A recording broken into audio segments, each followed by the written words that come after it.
decide that it wants to go. Ladies and gentlemen, welcome back to another episode of Tripp Smokepit. We're back here with your bonus pickle. Here's your extra bonus episode. Anyway, before this, we were talking about Lil Nas X's video and necrophilia. So yeah, go on with your thoughts on that. Well, I mean, which pro? All right, there we go. Both Lil Nas X and necrophilia. First of all, there's no victim in necrophilia, right? That is true. But the Lil Nas X stuff, dude, I heard, was it Old Town Road, like when it came out in 2018, and I was like, that's cool and all. And I think I looked him up once to see if he was actually related to Nas, and he's not. I was like, is this like his nephew? Like, that'd be dope. But I jumped over and I was listening to a podcast. I do that a lot since I'm always driving. I was like, I'm going to listen to a podcast. And one of them was like, the dude's Gary Vee. I absolutely love his stuff. I think everyone that doesn't like him because he's very brass about it. And they're like, oh, or maybe that might be the wrong word for it. But pretty much people are like, oh, he's just a kind of like, he's so full of himself. And I'm like, he says several times he's not special. Like, and that if you're thanking him, all you're doing is thanking his parents for raising him the way he did. Fair enough. But he just loves the chase. And he is like, that's why he wants to buy the Giants, which is the weirdest team to. I'm not even into football. I don't know that's a weird team to want to buy. A Soviet immigrant, and that was like the most American thing when he was like when he first moved, like when he moved to the country. That's fair enough. I mean, most of them just buy a Corvette, but BMW. Yeah, that's German though. That's fair. They still that almost slipped into racism. So hold on.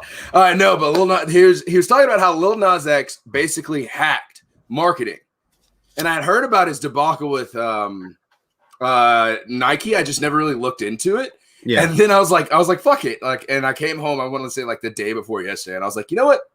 I'm going to look at like, what is he doing? Like I know he had some controversial thing and it was showing up all over TikTok, the fucking call me by your name video. Yeah. And I watched it and I was like, first the fuck off. Why is this guy, one, very attractive, I'm assuming like early 20-year-old, doing what I would say would be the closest thing to modern metal? Yeah, no, it's weird because like I don't give a fuck about the song itself. Like I'm not into that music, but the music video was badass as shit. Yeah, have you seen some of his other ones? He has one called Rodeo, and it looks like almost an homage to Thriller by Michael Jackson. Really? No, and it's also fucking good. But also, like, I love how he just said, "Let's just go fucking nuts with it." And basically, he created something people would talk about, kind of like Conor McGregor. Conor McGregor could have just threw like a chair at like the wall or the bus, but instead he threw it at the window, breaking it, creating his own marketing. Now people keep talking about how he like injured two other fighters, and which is he's got enough money, he doesn't care about fucking. Yeah, no, he'll be like, hey, he'll be like, yo, what's up, Floydie, my boy? You want to do another bullshit fight and rake in a couple?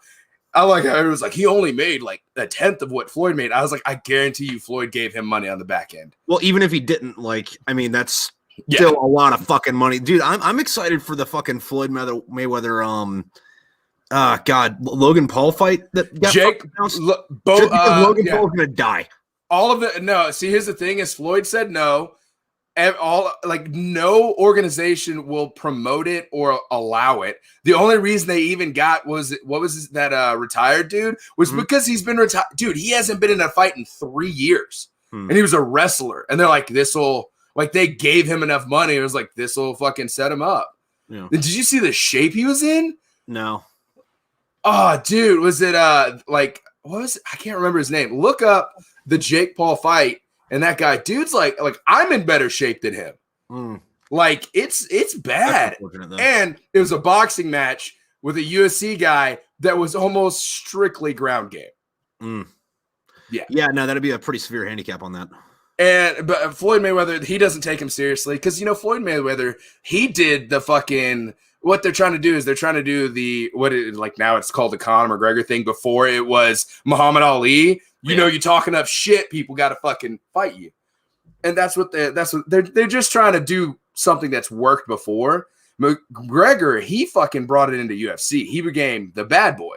And Right. he even said on an early interview, he goes, I don't like doing this, but I know it sells tickets. And I'm like, all right, cool. Basically, dude just understands marketing. Lil Nas X, he understands marketing. He dropped a hit. And then right before it dropped off the charts, he goes, by the way, I'm gay. And everyone's like, what? And then everyone starts listening to it again for the hidden message. Wrangler on my booty. Fucking goddamn. Was it take that horse? And like, I don't know, whatever. But he knew exactly what he was doing. The lyrics are weird. If you really listen to them, you're like, oh, those are all, I mean, country's kind of gay itself. But I want to be hanging around, man. Well, I mean, I guess it depends on what kind of country you're listening to. If you're listening to fucking like pop country or like outlaw country or like actual country, but they don't put a ladder on the radio. So, I mean, Tyler Childress, Coulter Wall, I like them. They are good. But like they're few and far in between. And then you've got, trying to think, any others? No, I was talking about like Johnny Paycheck or David Allen Coe. Oh, see, you said outlaw country, pop country, or real country. I was thinking real country is like modern but real. Oh no, I was thinking real country like fucking Waylon Jennings or fucking. That's outlaw. That is definitely outlaw. Rocking the Scoops Ahoy shirt, but dude, I like the idea. See, this is why I love marketing. I actually realized this finally. It's not my passion to just be an entrepreneur. I don't care because I started Skippy Delivery, got fucked when I got hit by that car. Now I'm starting my TShirt company, which I keep having to put on hold for shit. And now the reason I'm putting like my types of T-shirts on hold is I messaged you about it. I'm basically going to submit an idea to my previous employer to make shirts for their race engine shop. That'd be fun. And I mean, in between on the low end, like 40 shirts, but I mean, hey, that's 40 shirts. Right. On the high end, I might have to be making upwards of 200 shirts over the next couple months. Because every engine, sell them or something, then you're already the guy making them. Yeah, and their main reason is the guy that the people they get their shirts from can't supply them. Like they just don't have enough. They're a business that is they have other obligations. And I mean, they throw a shirt in on every. Nate's there. They throw a shirt in on every what's it called? Fucking engine that they ship out of their shop. Oh, so nice. I mean, you're seeing a couple shirts a week. Sometimes multiple shirts in a week. Sometimes you only get like maybe one or two. No, I mean, if you can lock that down, that's still guaranteed income. I mean, it's not a lot, but I mean, it's a good start because like if they do it and they like it, and then other companies see that and like it, and they're like, hey, who the fuck's doing this? And I mean, since I'm really good at see, my end goal actually, like I've shifted my end goal because I realized I just really enjoy the marketing aspect. Right. That's what I'm all about. Like, I don't see Skippy Delivery as a failure because it was just circumstance that I got fucking rear-ended, literally. And shit, like I've shit turds farther than where I fucking got hit at. Like I literally. If there wasn't a tree line right there, I'd fucking be able to see it through my window. Right. That shit wasn't your fucking bad. So it's not like I misplanned. The only thing I misplanned is I just didn't have enough capital, which, it happens. But I mean, the T-shirt thing is not that I just love T-shirts, which I do, but it's that I love marketing and branding. Right. So there's like what I have to do is I have to make at least 2 successful companies because at the end, the third company is going to be a marketing agency where I'm going to be able to promote stuff. I was I'm really good at being right. And I'm also really good at listening to people that know what the fuck they're talking about. Like, I can go up and I can find your top marketers and be like, what are they doing? Okay. They're investing into NFTs and cryptocurrency, and they're heavily talking about Pokemon cards and sports cards. They were doing that like a year ago. And now what's happening? Fucking Pokemon have beat all sports cards. They're the highest trading, or they're the highest trading and resale value. They beat baseball. Pokemon cards are now the highest, collector cards? Yeah, it's kind of weird. I think the reason for that, though, is because that game came out long enough ago and stayed relevant just long enough for people like, say, like our age-ish to have liked it as a kid, lost their cards, when they were in fucking high school or some shit, went to their 20s and then saw it somewhere and was like, I need to get those back. And they can't get theirs back, so it's like. And I mean, it's fucking nuts. I mean, you got people like Logan Paul who dropped 2 million on Pokemon cards, which that just caused all of his little fucking followers to fucking jump in on it. Yeah. You got people, major celebrities that are buying them and opening up packs on fucking line on Twitch and stuff, keeping the hype going. And I mean, it's pretty fucking and I mean, they were talking about it. And I was like, and I saw it too. I was like, because I was working at GameStop, I was like, Pokemon is getting big again. Like big, and it, also why, what this year is, it's the 25th anniversary. Yeah, that's the thing. I'm really surprised that Pokemon Go fucking lasted as long as it did. Like, cause like people are still fucking playing that. Cause like most mobile games, like you get a year out of it maybe, and then people fuck off. Yeah, except for, you should get them to sponsor your podcast, Raid Shadow Legends. Every fucking YouTuber that I absolutely love gets warships. Yeah, fucking. The only mobile game that I think is really, really just held true is it's a Facebook game. It's Facebook Zyga Poker. But it pisses me off because I'm an actual fucking card player. I grew up playing card. Chess and cards were like the two things that were taught first to me. And I mean, I'm great at both of them, but if you jump into like a fake poker game, all they do is like some kid will just like throw as much money as he can. As soon as the flop hits, you're like, what? Fuck you, kid. Yeah. And you're like, this isn't a real game. Right. But no, I wanted to make a marketing company, which it's kind of also why I love the idea that I'm making these incredibly dumb shirts that aren't overdone. You know what I mean? Like the one you made, which I don't care if people know, is the fucking ginger. Yeah, what's that about? Does that mean anything, or were you just like, hey, you'd be funny? My ex-wife's a ginger, all right? Okay. And my mom hasn't had red hair since I was like fucking 8. It's been all kinds of different colors. I think it's black now. I don't know. I really don't care. I love her, but I don't care. She changes her hair color on a whim. Like, I'm not keeping up with that shit. She at one point she cut it super short and wore a red wig, and I was like, "Oh, you're a redhead again?" She goes, "No." I'm like, "What the fuck? Like, why are you like getting into wigs?" She's also getting into witchcraft, which is weird. But no, I was talking with my ex-wife, who's like one of my like. I don't know. I'd say me and my ex-wife are like really good friends now. I mean, that's good though. That's really good for your kid though. It took a divorce and her getting on psycho meds. And now we're really good friends. But we were talking about it. And I was just bullshitting with shirt ideas, and she was like, "Well," because she has like a horse thing that she does. She's like, "You could make shirts for it." And I was like, I could, and I probably will end up making shirts. I'll make her pay full price. But I mean, that's the divorce code. So fair enough. If I had her train one of my horses, I would expect the same treatment. Right. But I jump around and I was just like, I was like, we're just bullshitting. And I was like, all right, what about something with gingers? Because I was like, if I threw up a shirt, if I gave like a redhead a shirt, like I'm talking about a fucking ginger, which I know like 3 or 4 in town. Like one of them around. And I was like, it's got a fucking fight me ginger on it. And I do it in geode style tie-dye with yellow, orange, and red and white in it, and just like a ginger. I'm talking about, look, this is a ginger shirt, and basically the only way that I get to know or that I will sell you the shirt is if I find like you have to show me you're a ginger. Bare minimum, send me a picture of you with like some stupid fucking thing, and I will fucking send you a shirt. By the way, are you a fucking redhead? It depends on how much sun I've gotten and how recently I've wash my hair. So no. So like the beard is usually pretty red. Yeah, I looked at your beard and I was like, wait, are you, like that's what kind of made me it's not like bright orange, but it's healthy red. The hair, on the other hand, is either blonde or a if I'm in the sun a lot, it's blondish. If not, it's kind of an auburn. However, I get the right genes for if I don't take a shower for like 6 hours, it looks like somebody just like poured olive oil in it and goes straight like grease black. Dude, I have like my facial hair, what does grow, which it sucks because I'm Native American.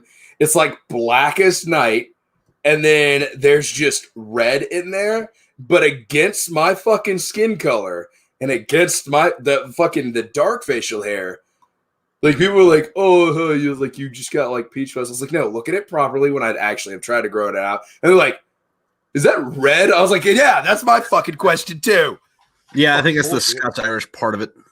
That's the fucking Irish from my goddamn mom, which she's the crazy type of Irish. Yeah, well, I mean that's something I never really understood. I've tried Googling it. I've had people explain it to me. I just don't fucking get it. Like why facial hair is different than head hair, is different than body hair, is different than pubes. It's like why do we have so much different hair? Why isn't it just the same fucking thing? And I just don't fucking get it. I guess it's our version of like a calico cat. Yeah, but like they're different textures and like grow to different lengths and shit too. Dude, I don't fucking know. Yeah, I don't fucking know. I don't get it. By the way, I don't know if it shows. I've gotten gray hair on the temples. Oh, and it's only like it's starting to come in. And I was like, oh, why do you have gray hair? You're like 30, man. Jesus. I'm very stressed. Yeah, well, I live in chaos, and that has become my life. Well, but, I mean, I'm sure you've met those people that like went gray at like fucking 22, and it's like, dude, I mean, I'm glad you're not old, but Jesus. Guy in boot camp, he was 20, not in boot camp, ITB, he was fucking 20, and I just like looked at him one day, he was in boots and utes, and I was like, good after, and he goes, I'm the same rank as you, and I was like, I don't know who the fuck you are. His name was Massingale. He was this stocky little motherfucker. And then but he just fucking gray, full ring of gray. And I'm like, dude, and he goes, I don't know. It started doing this last year. I'm like, sorry, sir. I didn't know. Well, I mean, fucking, yeah, there's that. And then like, I'm sure you met a few of them like in high school that were starting to go bald. And it's like, dude, I'm sorry about that. Man. Dude, 13 years old. I think it was like our sophomore year. Yeah, our sophomore year. We came back from summer. And this fucking dude, his name was Dakota Arnold, which is weird because I'm about to see him again because I got my fucking high school reunion coming up. Oh, fun. Not at all. Although I have met like two people from my high school in the last like couple months, and they're like, "You're fucking different." And I was like, "Oh yeah," because I was like, "Yeah." No, well, here's the thing: is it's small town, fucking Oklahoma. None of them were different. Right. I'm the only one apparently. So I was like, I mean, it's important to leave the town you grew up. You can come back to it, but you have to leave for a while. I haven't been back. I went back once on boot leave, and then my parents moved back to Arkansas, and I haven't been back since. Well, what I meant, like, even for the, well, I mean, for anybody in general, but yeah, dude, that's why they fucking, that's why your entire windshield is in a rearview mirror, dude. You get a small mirror, just glance at it as you're driving the fuck away. If you ever turn fully around, you'll end up putting it in reverse and going back. That's a weird phrase my dad says to me like at least once a year. Or crashing the car. Yeah, that too. I guess it depends on how fast you're going. I don't know. He drinks and drives a lot, so I mean, he's really good at not paying attention to the road. It's basically a skill now. No, but this dude comes back from summer vacation just full. I'm talking about as thick as yours, except his was like fully connected right here. Goatee. Like I'm talking about a fucking this dude. Well, mine is fully connected. I just have the. Oh, okay. See, like you were twisting it up, and for some reason it looked like it was almost disconnected right there. No. Like you had Amish, and then must. No. Like when I fucking trim it, like I trim the fucking most of the beard down to the closest fucking guard, and then like I let the mustache grow. I just take clippers and I leave just enough to where it looks like I can grow facial hair. And that's it. That is an actual fucking trick. Is that the facial hair equivalent of it's better to have people, or it's better to be quiet and let people think you're stupid than open your mouth and prove it? It's better to have stubble and make it grow a beard. Yes. Grow it out. I also know, which you could probably play around with your hair and notice on yourself, this right here grows every year. The gobbler, the fucking under chin. I don't know why. Like right there, it gets bigger every year. No, mine doesn't. Like all of my fat is in my fucking gut. Like, yeah, I'm one of those dudes. I don't fat distribute evenly. Well, I'm fucking trying to draw. Well, I got a little bit in my face, but like, I mean, I think that's just being old. It's probably easier. I'm trying to lose like 20 pounds before another guy on TikTok. Oh, do you have one? Was it? I think we're challenging for a pie to the face, which is a weird fucking thing. He's a really nice guy. I've totally just spaced on his. I know his name's like Tyler, but I forgot what his TikTok handle is.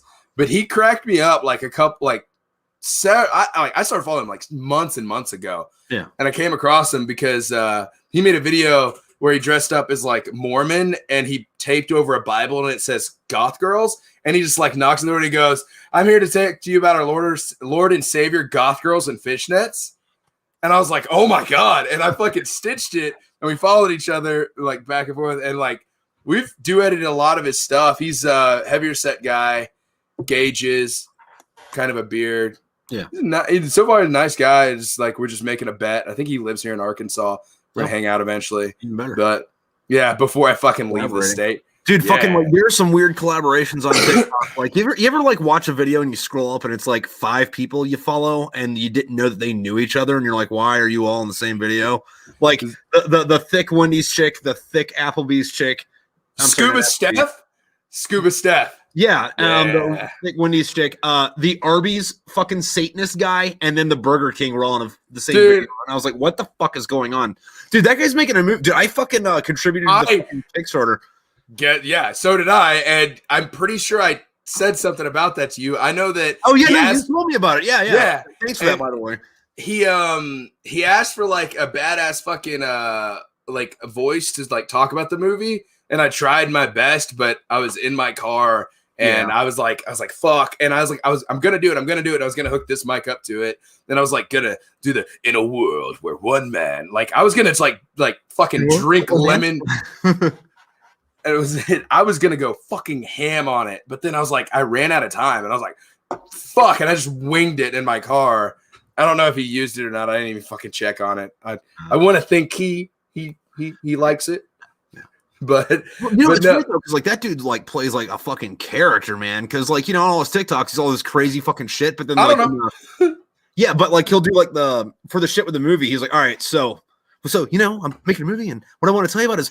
I'm very curious about making this project, and I would really like for you guys to do this, and that, whatever. And let me tell you about what's going to go on in it. And I was like, oh, okay, so this is all just an act. Good for you, man, because you fucking sold it. It's so fucking beautiful. Actually, it reminds me of. Do you know who Hoba Johnson is? Yes, he wrote the song "I Love Scones." I love the thought of being with you, dude. I met him in San Bernardino when I was like, I want to say like when I was in the Marine Corps.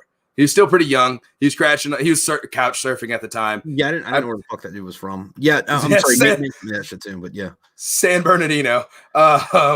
And he and it is a character. Hoba Johnson is like a character that he puts out. I thought that was the band's name.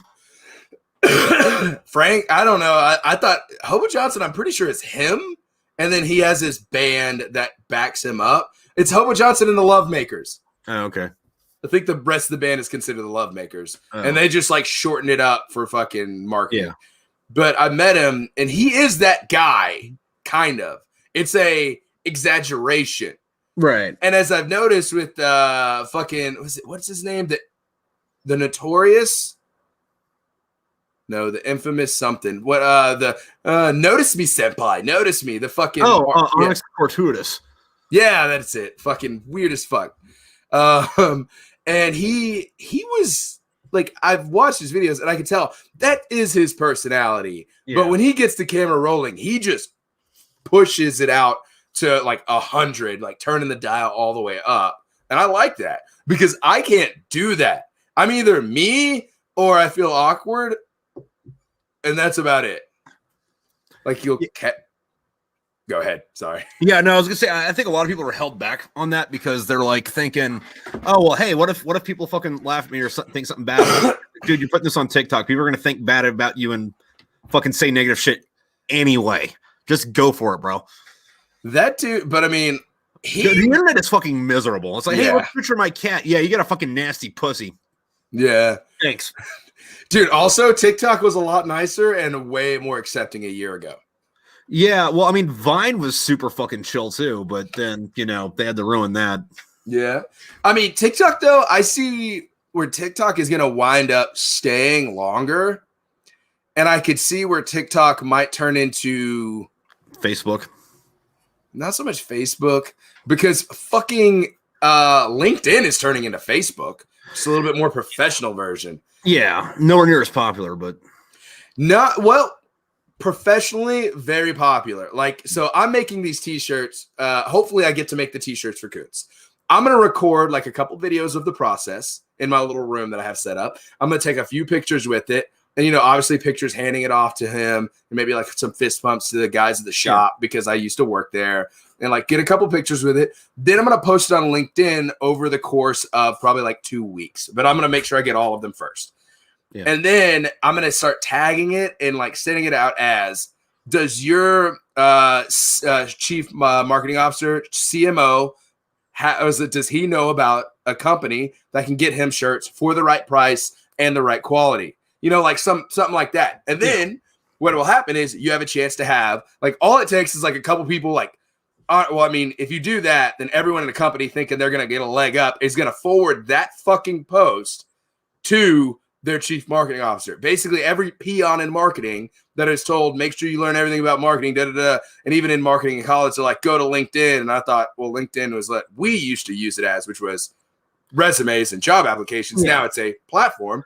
And so I could have 2,000 people forward it to their fucking CMOs, and now I get to pick from the top like 10 that actually reach out to me like, hey, can you make 60 shirts for our company? Can you make this many shirts or whatever? Or like we need team shirts for our fucking softball league. I'm like, dope. Who's sponsoring you? Fucking your local Adam and Eve fucking company. I don't like it. I have a habit of putting my cell phone under my microphone because it is the perfect fucking like space. Airport.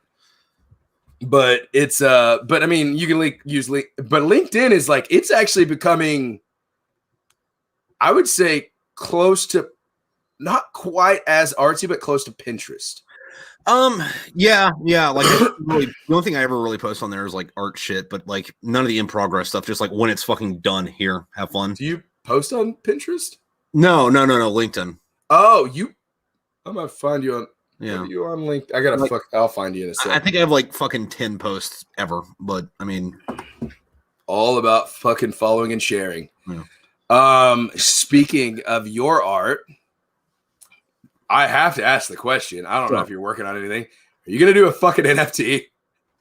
Dude, fucking people keep asking me that shit. It seems like a fucking pyramid scheme to me, and I'm not above doing that. I just fucking haven't Googled the fucking how to do it part. I got big into NFTs because I was just looking them up. I want to say I started like a little over a month ago when I first heard it. And then I was just like, all right, I was kind of like, what the fuck is it? And I go, this kind of seems really gimmicky. But then I started paying attention to the experts, and I was like, fuck, dude. If I was not investing in myself, I would be investing in an NFT. So, because basically this is what you could boil it down to. So, your big artworks, your big ones that you do. You only make one of them, really, don't you? Yeah. It's not like you're making 20 of them, because that would take all year probably. Yeah, because like those last year that I did that are all like 3 by 4 feet. Like those each took fucking maybe about 2 weeks, and that's spending 4 hours a day on them. Now, in selling them, you could sell them a physical item with an NFT attached to it, which is a coded smart contract. Which, here's what can happen. I know that artists, the NFT, like what I've been learning about is NFT and art, because I was thinking about my t-shirt company, and I was like, there's eventually they'll get to the point where maybe these items, like these designs, are the most loved, and I'll make an NFT for them, and I'll give them to like a couple of people. But mainly the fucking art, like for artists, is when you sell your art, say you sell it to fucking Jack fucking, Rich. Jack, we'll call him Jack Rich. Yeah. Millionaire.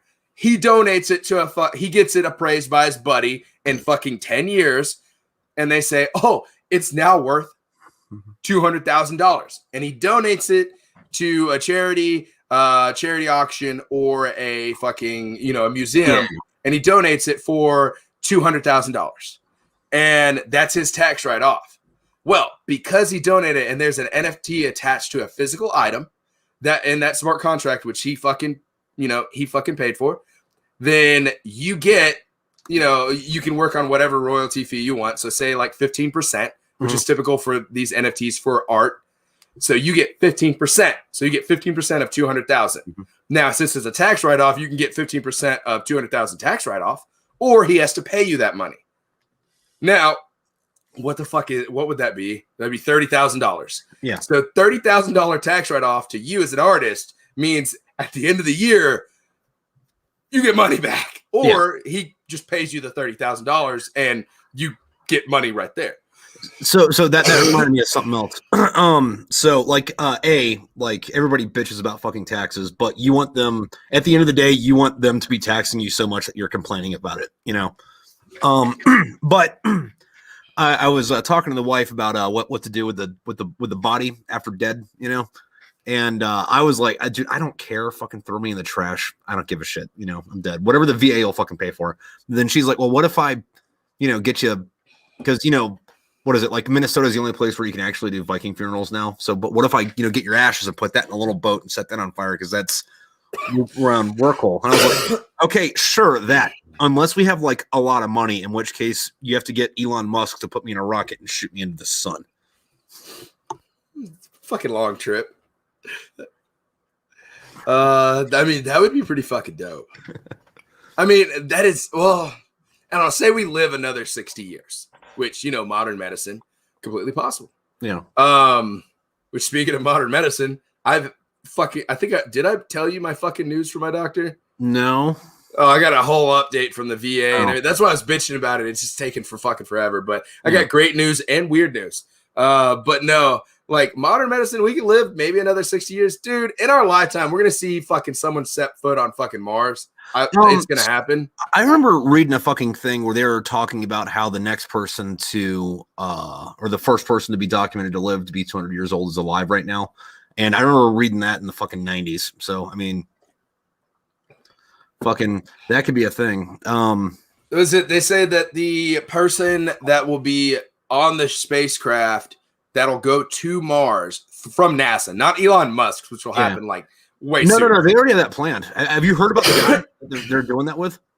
Wait, he's got a guy already? Because NASA's got like an elementary school guy. Oh, who? Okay, so there's this dude named Johnny Kim. I swear to God, I'm not making this up. All right, first generation, and I think that this man should not be allowed to like waste sperm. He should only be like putting it in women or like in tubes that go to fucking sperm banks, because this guy is the American. So first generation immigrant. His parents are fucking from Korea. Grew up fucking, I think, in San Francisco or somewhere in NorCal. Didn't have money for college, so he joined the Navy. Was a Navy SEAL. Did like 5 fucking deployments as a Navy SEAL, and then got his commission, and then went to go be a fucking fighter pilot, and then neurosurgeon, and now he's working for NASA, and he's supposed to be one of the first. He's supposed to be on the first team that goes to Mars. This man is 35, I think, right now, and he's a Navy SEAL, astronaut, fighter pilot, neurosurgeon, and this is a real. I've heard of him. Yeah. Oh shit! When you started listing off like all together, I was like, oh, I've seen his picture. Yeah, that's a real guy. Like that dude. Like, look, hey, listen, sorry, sperm banks. This is America. None of this other shit. This guy's propagating whatever's fucking next, because that guy's got like either save mankind fucking genes or like destroy mankind genes, and either way, like we need it. Yeah. If that man destroys us, I'll be happy. Well, I mean, I think if that man destroys us, we'll fucking rate it, because he would figure out a way to do it, And I like me, I was just like, it'd be an honorable death. Like that's a fucking goddamn unit right there.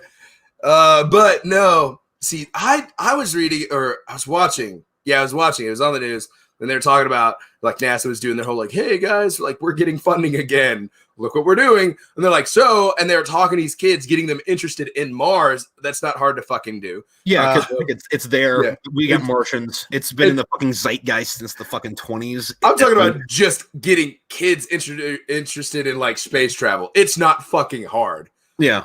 Like my son is in love with space. Yeah. And he just was like, that's just how he is naturally. He's like, there's stuff far away. Cool. Let's talk about it. I'm like, all right. What do you want to know? He goes, explain a black hole. Fuck. Which I have done. I was like, hold on, and I'll look it up. And I was like, all right, because I'm dead. I have to know it. But no, like they were talking about like the kids. This would have been probably like 3 years ago. They're talking about these kids. It was they're in like elementary school. And I'm like, and I'm doing the math here. And I'm like, so what, 10, 12 years? Because they're like, the kids that'll end up going, they'll end up being like early 20-year-old prodigy scientists. And unless they're Navy SEAL fighter pilot neurosurgeons. Also, on that note, do you ever watch Top Gear? Not in a long time, but yeah, I've seen it. Well, they actually changed to Grand Tour. It's on Amazon Prime. But Top Gear itself, they did a episode. It was on Corvettes, and they were talking about it, and I love it because they're like, do you remember when astronauts were like badass? And one of the things is you always saw them driving Corvettes. And the reason why is Chevy had a thing where they will lease a brand new Corvette to an astronaut for $1. And that pays for it for like, was it 3-year lease? Nice. And that's why all astronauts drove Corvettes. That's why they're also cool as fuck. And he's like, look at these astronauts. Look at Buzz Aldrin. And it's like, there's like 3 astronauts in NASA history that didn't drive Corvettes. One of them drove this Russian 3-cylinder fucking tiny car. Then they're like, this is more dangerous than a fucking Corvette because it like these were known to like rip apart if you were maxing the speed out. Like basically it's like it's a death wish to drive it. I was like, okay, that's acceptable. The other guy back in the day, like it was like a phenomenon in the 70s where they decided, all right, we're gonna shoot people into outer space. Maybe we should send scientists instead of test pilots who don't care if they die on the way up and they're only riding up there to get their balls bigger. Pretty well, I mean, yeah, but I mean, it also they were cool, and then they showed like modern NASA people, and it's like all of them just look like fucking. Honestly, the people that come to the GameStop, yeah, they're nerds, and not cool nerds, but like, what the fuck are we doing? Yeah, we're fucking like John Glenn and Chuck Yeager. Like those guys were like fucking badass. Like was it Chuck Yeager, the guy that brought the sound barrier? I don't know if that guy was actually an astronaut or not, but like in aviation history is up there. Yeah. But he had this quote because he was a fighter pilot in World War II, and he had this quote. The first time I saw a jet, I shot it down. I was like, that's fucking badass, man. Like. That's also the guy that probably wouldn't report the UFO, but would definitely take half of it home with them and not tell his command. Sir, why are you turning purple? Well, to tell the truth, the last year I've been fucking this corpse that I pulled out of a wreckage, and it also levitates every now and then. Like, we're gonna have to check that out for you. Yeah, I'm not happy unless I'm going fucking mock God with my hair on fire. So, but no, dude, fucking, dude, I'm excited because, like, we get to see some crazy shit in our life. Like the escalation of technology and what we're doing. Shit. That is true. Like, We've seen time to be alive, man. Yeah, what a time. But like, think about it. All right, we went from like when we were kids, cell phones. Like, if you had a cell phone, first of all, it was gonna give you cancer, and no one fucking liked them. They didn't get good service. Like, it was I remember them being a brick, and they didn't even have a clock on them because they didn't have any memory on them. So you still have to remember all the fucking phone numbers and shit. Yes. And it's like, it was nuts. And like, I have because I grew up in the sticks though. Yeah. I grew up where cell phones weren't even like talked about. Like it was a fake thing. Like you were like the closest thing to a cell phone is when your dad brought out the VHS tape that had like fucking Star Trek on it. Yeah. And like that was like, and then the communicators and shit. I'm like, God, that's in the future. That's gonna be in fucking 100 years. I'll never see stuff. And then like now I have one, right? and you hate it because you're on it so much. Yes. Well, I changed why I'm on my phone. I mean, most people. Yeah, I'm on my phone, but I'm on TikTok. I stopped being on TikTok just for pure joy. I get on it because I'm absorbing content at this point. I watch videos, and I'll watch videos 2 or 3 times sometimes just to be like, why is this video popular? Like, what's going on? Like I'm trying to see what fucking code fits this algorithm right now. And I'm also now getting every update like emailed to me about TikTok, which I was right. They did release a thing, anything promoting obesity and non like certain norms is now being taken down. celebrities got onto TikTok and they wanted their stuff promoted. So that's celebrities are predominantly very attractive. Yeah. So instead of just saying we're going to only do famous people, then people with certain like followers or status, they're doing it by like facial recognition. And I'm like, nice. So all I got to do is get back in shape and my views will go up. On top of that, there's certain things like certain animes go fucking nuts depending on what, like there's a whole fucking algorithm, and that's why I absorb it. Which I've been pretty big on the Gundam fucking TikTok for on and off. Dude, by the way, Gurren Lagann. That's the one with the chick with the Barrett, right? It's an energy rifle, but yeah, it's basically a Barrett. It looks like a Barrett. Yeah, it is. Same. Yeah, pretty much. But it is pretty good. I will say, I think on episode, like basically the halfway mark of the first season, it time skips as if it goes to season 2. And like basically you're like, oh, all this stuff happens, and then it's like, okay, in the future, and then I'll definitely say I'm more interested in season 2, which is weird. Usually that's never how it goes. Yeah. But kind of spoilers, you get to see humanity as how humanity is, where they build themselves up and they can't help but fuck themselves over. And that's what you get to watch is season 2, is watching them when they fuck themselves over. And it's beautiful. I watched this one. I don't remember what the hell what it was called. But it was kind of like doing the Babylon 5 thing, where there was this group of alien refugees flying around the universe trying to find somewhere to go. And they found Earth, and they're like, "Oh, hey, we should go check this out, dude. There's life here. Like, we don't have to like rebuild from nothing. They got a society." They started like looking over their stuff, and then they're like, "Well, yeah, war is bad, but everybody does it. Fucking, oh yeah, poverty, famine, that's bad. Everybody does it. Oh, rape, murder, that's bad, but everybody does it." And then they like got into religion, and they're like, they got to Christianity, like they killed their god and nailed him to a tree. Let's not fucking go there. And then like, I like it. Have you seen the TikTok? Dude, I love sci-fi TikTok because it gets funny. Like, especially the dude that he pretends to be his alien roommate, the Asian dude. Yeah, I love him. So humans, so human. Why do you want to get a pet cat? Well, it's one of the most deadliest animals on Earth. He goes, oh, because the non-pointy parts are soft. And they're like, well. If you get him as something or other, and he goes, yeah, well, he'll only be the second most dangerous animal in this apartment. And Hannah goes, and I'm the third. I was like, oh, I love it. But the one I'm talking about is the TikTok. A lot of people have like tried to recreate it to cash in on it. Yeah. Is like, oh yeah, our God, Jesus, he visits our world twice a year. And like, he's only visited us once, and that was 2,000 years ago. And it's like, oh, maybe he doesn't like the chocolate you gave him. It's like, chocolate? Yeah, every year we get our best chocolate and we present it to him, and he loves it. He comes back twice a year. What did you do when he showed up? I'm like, oh, that's funny. We killed him. You know what else funny about that is like, because I don't know what your family's religious background is, but like, growing up, like you hear shit, either from your family or the church, like what was just on TV, or like what's the American or the Western idea of it, where like, oh yeah, the Romans killed a bunch of Christians. And it's like, why do they do that? Because Christianity, they thought was weird. They were just persecuting for their religion. Well, fucking, I took this Roman history class, and we like took the deep dive into like why Christians were persecuted. And it's like, yeah, no, I kill them too. Jesus Christ. Why was it? So there's a lot of reasons. Like the big one is, so like in Christianity, it's monotheistic. Like you have God, Jesus, the Holy Spirit, whatever. That's it. You don't have other gods. But in Rome, the way their government was actually set up was, imagine if the Pentagon was also the Vatican, like the church and the state are the same thing. And they were really inclusive about shit. It's like, hey, listen, you can come be in our religion. All you got to do is bring your God over here and we'll have this big God party. And the Christians were like, no, because we have one God, not all that stuff. So we're not going to participate in the government or be part of the state. And we're going to like actively rebel against that. So it's like, okay, so strike one.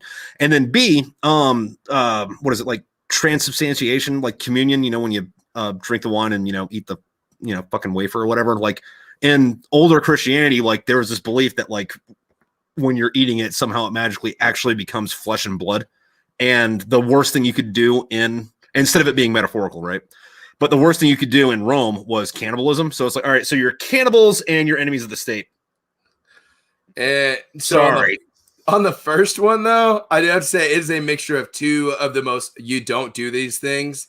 Is one, tell someone their God isn't real because that's a dick move and that starts wars. Yeah. And two is, and you've learned this in cultures, you eat the foot bread. You fucking try the tobacco. It's usually fucking delicious. It is. I'm just saying. Like, I don't care if it gave me fucking dysentery.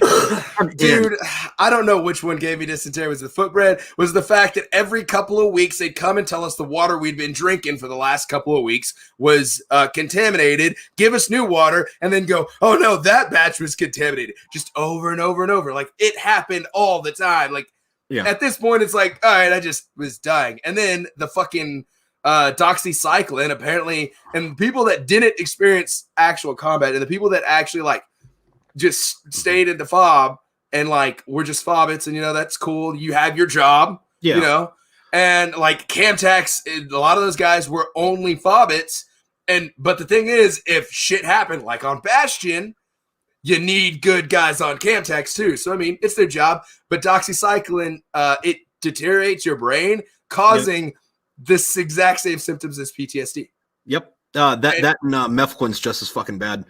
I don't know which all ones I got. Actually, I think I got doxycycline each time. Yeah, so, doxycycline you had to take every day, mefloquin once a week. But it depended on when, I think what area you're in, which one they gave you, which turned out had nothing to do with one drug being better than the other. It turned out with government contracts. Hey, which one's cheaper? You give some people this stuff. And it like rotated by year too. So like my first pump, we got mefloquin, second pump, doxycycline. And then third pump, like, we were on a Mu, but if we went somewhere, we had to start taking doxycycline 2 weeks before we got there and then had to keep doing it 2 weeks afterwards. But fun fact about that, the reason that is though, is because they're both anti-malarial. Malaria is not a parasite, but it's a byproduct of getting a parasite. See, I always thought malaria was the parasite. No. Because, like, I always thought it was like bacteria or some shit. And it was like, well, why don't we just wait till we fucking get it and then take fucking antibiotics? Not the case. It's parasite. Dude, fucking, that would be item 1 million that I fucking have had wrong ever since I was a child. Item 1, thought I was going to deal with more quicksand in my life. Happened in the desert a few times, but not even that often. Yeah. Really thought quicksand was a real problem. Also, sharks. Thought sharks would be a problem. Really not. I've seen sharks, but just that's about. Although, if you look up like real life quicksand, that shit's fucking scary. Like there's this thing called liquefaction. It happens like during an earthquake, and it'll like make concrete fucking quicksand. Like the street will fucking like crumble up, and then it'll just like start swallowing cars and like and shit. And like it only lasts for like 3 or 4 minutes, then it goes back to being rock again. But it's like it's weird that it fucking does that. See, I live in Arkansas, so we do have that. Yeah. And we do have swamps that there are places that are like that. But the thing is it can happen anything, and there's a reason why we're called the natural state. There's less fucking towns and shit like that. Like basically, like we're not like Ohio where there's just nothing. Oh, dude, or Idaho or Illinois. All of those states, I don't know which one's which. And it's just this area of I don't fucking care. Yeah. But Arkansas, like we got a lot of just not there. Oh fuck, there's something I want to talk to you about. Something about Arkansas and what we have. We have a serial killer, and I have never been more excited. Wait, a new one? Yes. That's currently active. Yes. And our fucking state is like refusing federal help. They're like, the reason is it's happening in Hot Springs, Arkansas, one of our big tourist towns. And like, I think we're up to 6 females chopped up in trash bags. Dude, what? Yes. And like, Hot Springs has been on like record going, this is not a serial killer and we do not believe so. I was like, motherfucker, what? These are like girls that no one would miss. And on top of that, they're just like in fucking trash bags and they're fucking being placed around the city. Like this isn't like meth lab, like let's kill her and fucking hide her. Cause this is Arkansas. Everyone knows how to hide a body in this state. Trust me. I guarantee you, like at one point I've probably stepped over a body while hunting and never known it. Like motherfuckers kill people over deer leases every year. We know how to. So how fucking recent is this shit? Is this going like you said it's going on now, but like when did it start? Let me. I want to say like I heard about it like last week, and I heard about it. And I was like, what the fuck? Because I was just like, I was switching from YouTube Music to Spotify in my car, so it jumped to a radio station, and I was like, oh fuck. And apparently, this is like the bodies themselves have been found, reported, and basically kept quiet under you can't talk about an active investigation or we'll arrest you. Because Hot Springs, like, no one gets to know anything. So we're thinking basically these bodies have popped up over the last year. All right. So, but it's kind of like, okay, let's go with serial killers. That's me texting you. Sorry. Oh, shit. No, you don't have to read it now. Just I have a buddy that runs a serial killer podcast, and I didn't want it to slip my mind. So I tagged you both on a thing to remind me later because he needs to hear this. So this is what I've got from the stories, and Arkansas is basically like they're going hard on like getting stuff shut down on Facebook. They're getting stuff like they're making our news basically say no. There's a couple of radio stations that have already been fucking they've been addressed by it. Basically, the only radio stations that are fucking talking about it right now are the ones in Little Rock, and they're also supposedly getting pressure by fucking our state. Yeah, because this is super like Arkansas doesn't have a lot of tourist stuff. Hot Springs is one of them. Yeah, this is like okay, scratch out Little Rock because it's just Little Rock. No one wants to go there. We have Fayetteville, Fort Smith, and Hot Springs. Out of the three, Fayetteville and Fort Smith is because they're the oldest towns. You know, we got the hanging judge in Fort Smith. Fayetteville has our fucking main college and a couple of historical places. But Hot Springs has Al Capone, Elvis, a whole bunch of other stuff. Like Al Capone has like his place. The Ohio Club is dedicated to him. Under it was where he had like his fucking his tunnels and shit. Like you have the natural hot springs and then you got like a whole bunch of other stuff. And then so I mean this is our tourist hub. We have our spas there, everything. Was it Mountain Spring Water? Is that Hot Springs? I think that's the name of the company. Or Green Mountain Water, something like, I don't know, something with mountains and water. But like this is a big thing. But they are terrified because COVID killed last year's fucking stuff. Usually we have Hogfest or Hog Days, whatever it's called. Yeah. We usually have like a band come to Hot Springs or two, like major, like we had Foreigner, Hall & Oates show up over the last couple of years and everything. And then COVID happened, so we got nothing. We had to shut down our casino, which has the oldest racetrack, I think. The oldest horse racetrack, I think, in the U.S. is in Hot Springs. And then we just got our license for live play casinos. We only had electronic casinos, which was only granted to that racetrack. Yeah. So now we have a full-blown casino resort that just opened up. We're opening up a second one in the same city. It's going to be like a shut off from it. They're basically replacing them all. Like they basically just dumped a whole lot of money to revamp tourists because COVID. Like we're removing as many restrictions as we can from COVID and basically trying to like get people back to this state and spending money. And then there's a fucking serial killer. And he's killing up chicks and putting them in fucking trash bags. Yes. How many do they have so far? I think they said 6 over the last year. Yeah, no, that's kind of prolific. Which it kind of makes sense. Think about it, right? Most people they build up, right? Yeah. But we just had a serious fucking pandemic where someone got locked in their house with only them and their thoughts. And you know that like something like I said this like someone's gonna go like super crazy. I didn't think it was gonna be this close to me. Well, but that's a little bit inevitable. Are they gonna call him the COVID killer though? You heard it here first, folks. You heard it here first. I like it, the COVID killer. It also sounds like the vaccine. 2021. Oh, dude. And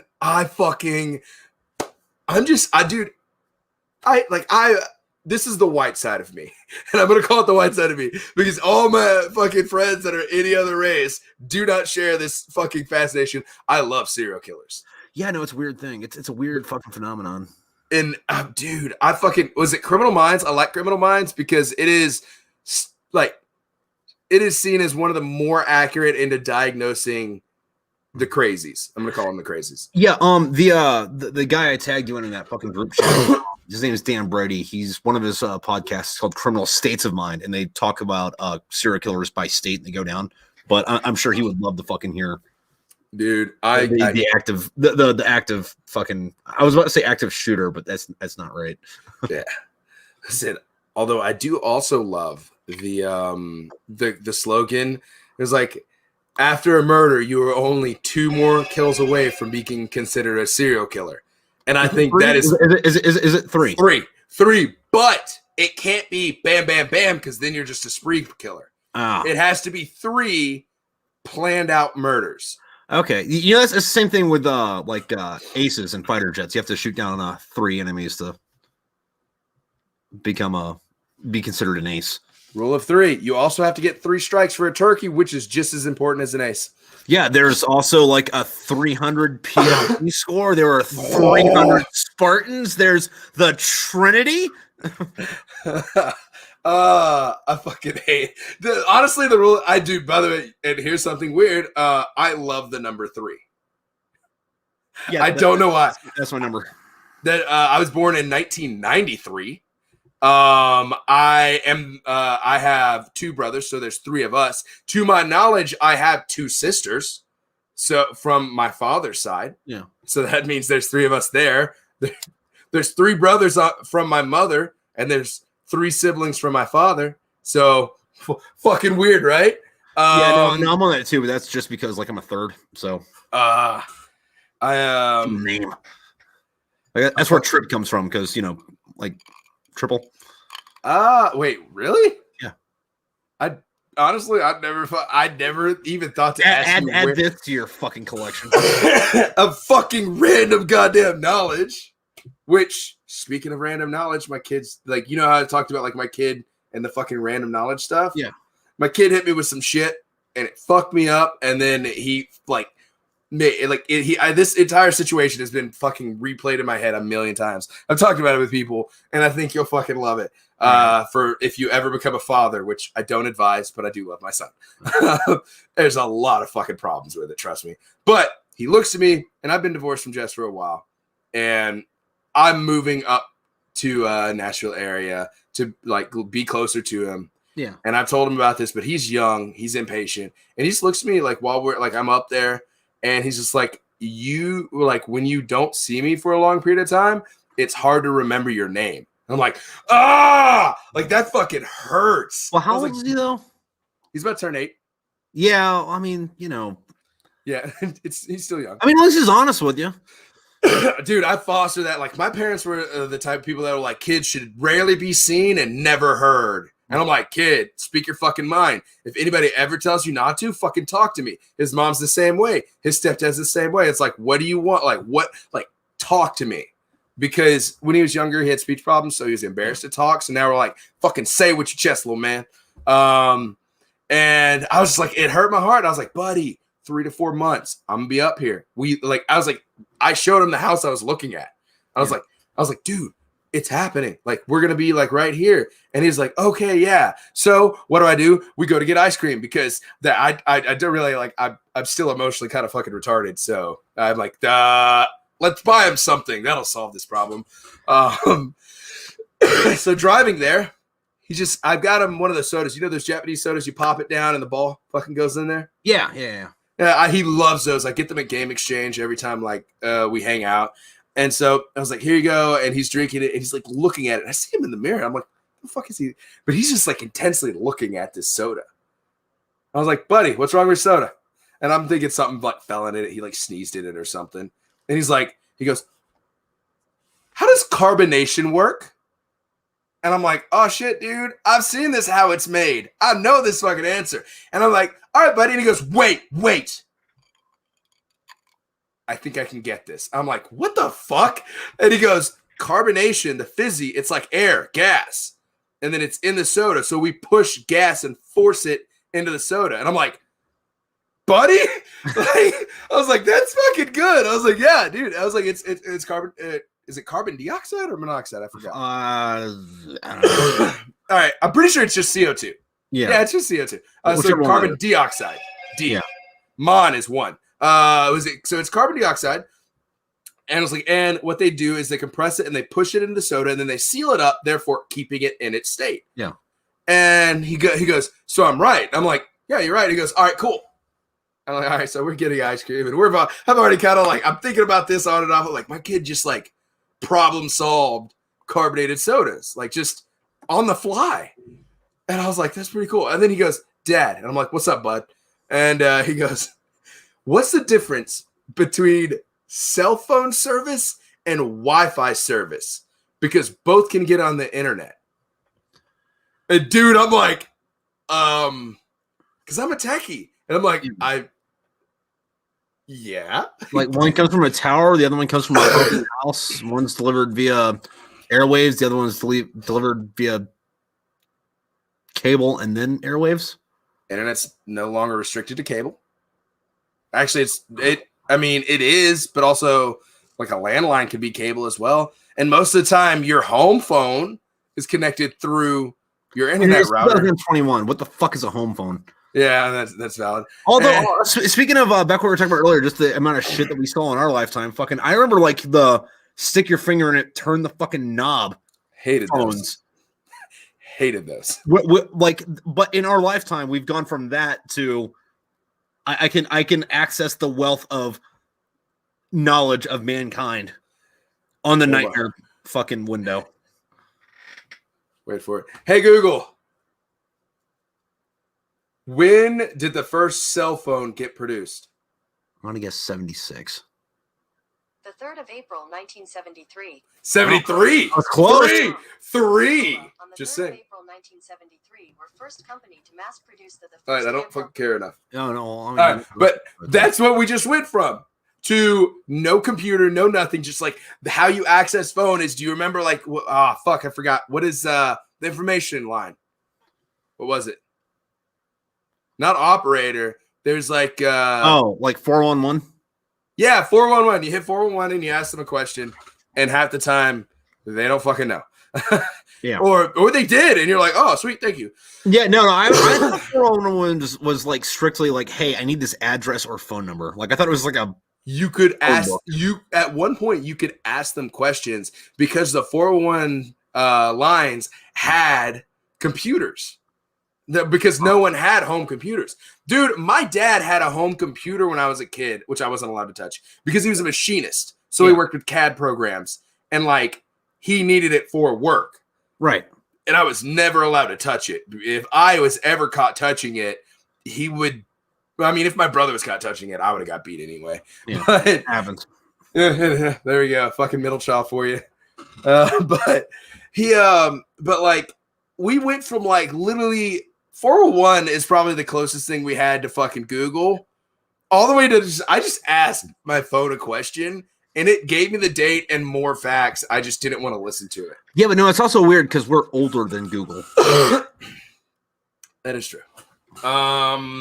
Yeah, but the chick that sold fucking Van Gogh fucking colored pencils when she was a little girl was alive when we were young. So, Was she?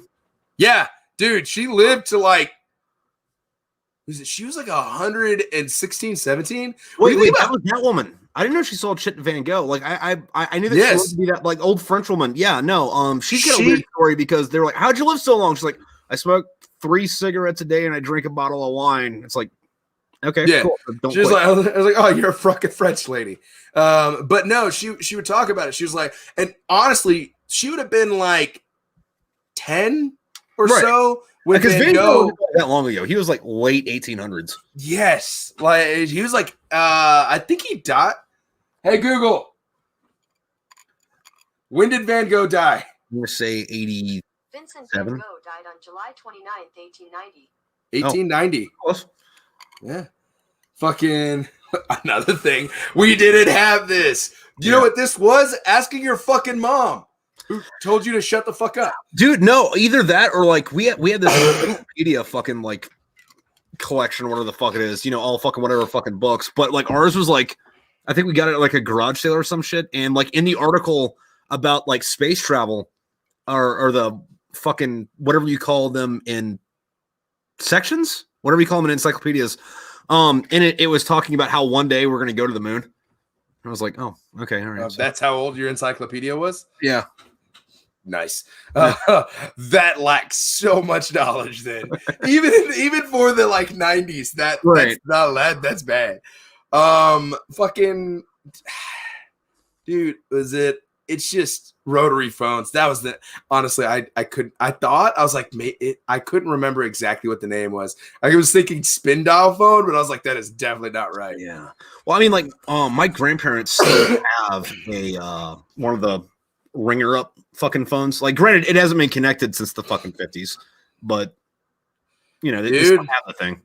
I'm gonna tell you something that fucking blew my goddamn mind. Last year, my grandpa got his first debit card.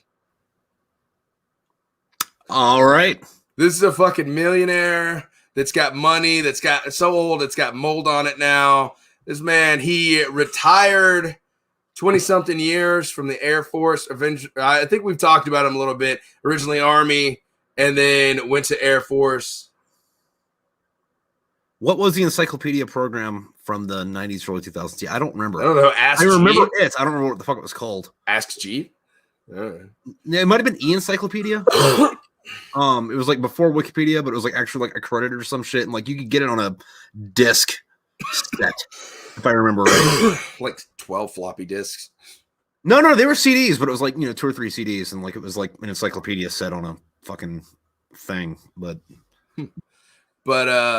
no, my grandpa, he retired 20-something years, fucking did his first, he got drafted into the Army, did 20-something years in the Air Force, retired from that, and then became a teacher, then principal, then retired as the superintendent. Also has some oil rigs or like oil rights or whatever, so he gets like fucking money from that shit. Nice. But this man was like frugal as fuck in Carta, and he's saved fucking money his entire life, and he is rich as shit. Yeah. And he's got money stowed away. My fucking cousins and my little brother are gonna get a hell of a goddamn fucking inheritance when he passes away. I won't, not my real grandfather. So no, I get you on that. Like I get a bunch of rich aunts and uncles, and I'm not in the fucking line anywhere. So, but he got his first debit card because he thought a debit card was basically a credit card, mind you. This is also a man that while I was camping with him, he was just looking at the moon and just like he taught school and it was teaching in school when we had went to the moon. It's just like kind of just like looking at the moon and it was like, yeah, I don't fucking believe we went. And it was just like adamant that he thought that it was like not a real thing. I was like, dude, I've seen jets. It's like they're fucking badass. Like I know we've gone. Yeah. Well, I mean that, and if we didn't go, if we did, the Russians would have called us right the fuck out, and then no one else on the planet would believe that we went besides us. And it's like, well, I mean, the Germans, the English, and the Australians all think we went. The Russians think we went. I'm pretty sure they would have called us out on it. Even the Chinese. Fuck, and you can't convince those fuckers that anything is good. They believe America went. They think we're horrible monsters. A lot of times they get taught that in school, but they also get taught that we went to the moon. But the thing about that, though, is like the best thing that I think for America would be a Chinese fucking space program where they go to the moon just because we'd be like, oh, shit. All right. Well, since they're fucking doing it, we got to go fucking prove who's fucking boss. We got to kick over their flag on our way to Jupiter real quick. Yeah. I'm going to go to 3 other moons and discover 6 other solar systems. Bye, guys. But no. Well, I mean, they're still finding that. Like, what is it? They found, like, within the last 5 years, I think they found at least 4 new moons around Jupiter. Are we sure? Is it not making them? Like, I'm confused. Like, well, I mean, because you can only pick up so much with a fucking with a telescope or even like a satellite telescope. And most of the way that works is like you're not actually looking at it, you're looking at the light bouncing off of it. So like you're not seeing colors and shit, you're just seeing light coming back, and you're relying on something getting in between, say, Jupiter and the telescope to like make a shadow. And there's some stuff that's like too small to make that shadow when you're looking at Jupiter itself. Like we do the same thing, or we use that same method to like find planets around other stars. Like we don't actually see the planet; we just see like a dimming in the light coming from the star. I mean, what they estimate on how many fucking planets there are that could host life. Oh, it's impossible for life not to be out there. Yeah. Oh, dude, I 100% like, if you'd be like, you believe in aliens? Like, first of all, yes. Yeah. They're like, oh, then why haven't we said? I was like, first, like, doesn't mean they came here. I was like, I don't know. Like, honestly, I know they came here. They have had to have come here for like And by the way, I'm just saying, was I not onto something the other night when I commented that like, are we going to be the Anunnaki that leaves those apes this planet? I'm just saying. Well, do you are you familiar with cargo cults? With what? Cargo cults. What is it? Okay, so during World War II, we're bouncing across the Pacific fighting the fucking Japanese and shit. And we would go to islands that the Japanese weren't on, just so we could like build fucking air bases and shit. Yeah. And we get there and there'd be like local indigenous fucking tribes, fucking living in the fucking Stone Age doing their shit. And then all of a sudden, people who are taller, bulkier, look a lot different, come out of the fucking sky, distribute a bunch of fucking food, give people fucking medicine, and then fuck off back to the fucking sky. Now, to this day, there are islands in the fucking Pacific that build big wicker aircraft, hoping that that'll bring the gods back. And that was only fucking, 70, 80 years ago? That is fair.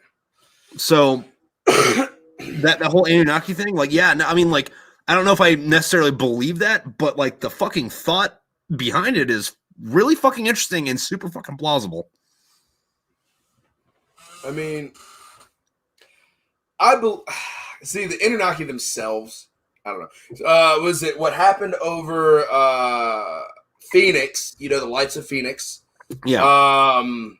The Roswell incident. Have you read all of that? That's a fucking trip.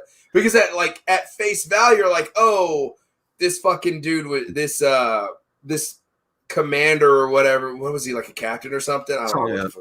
It's like, oh, he was just drunk.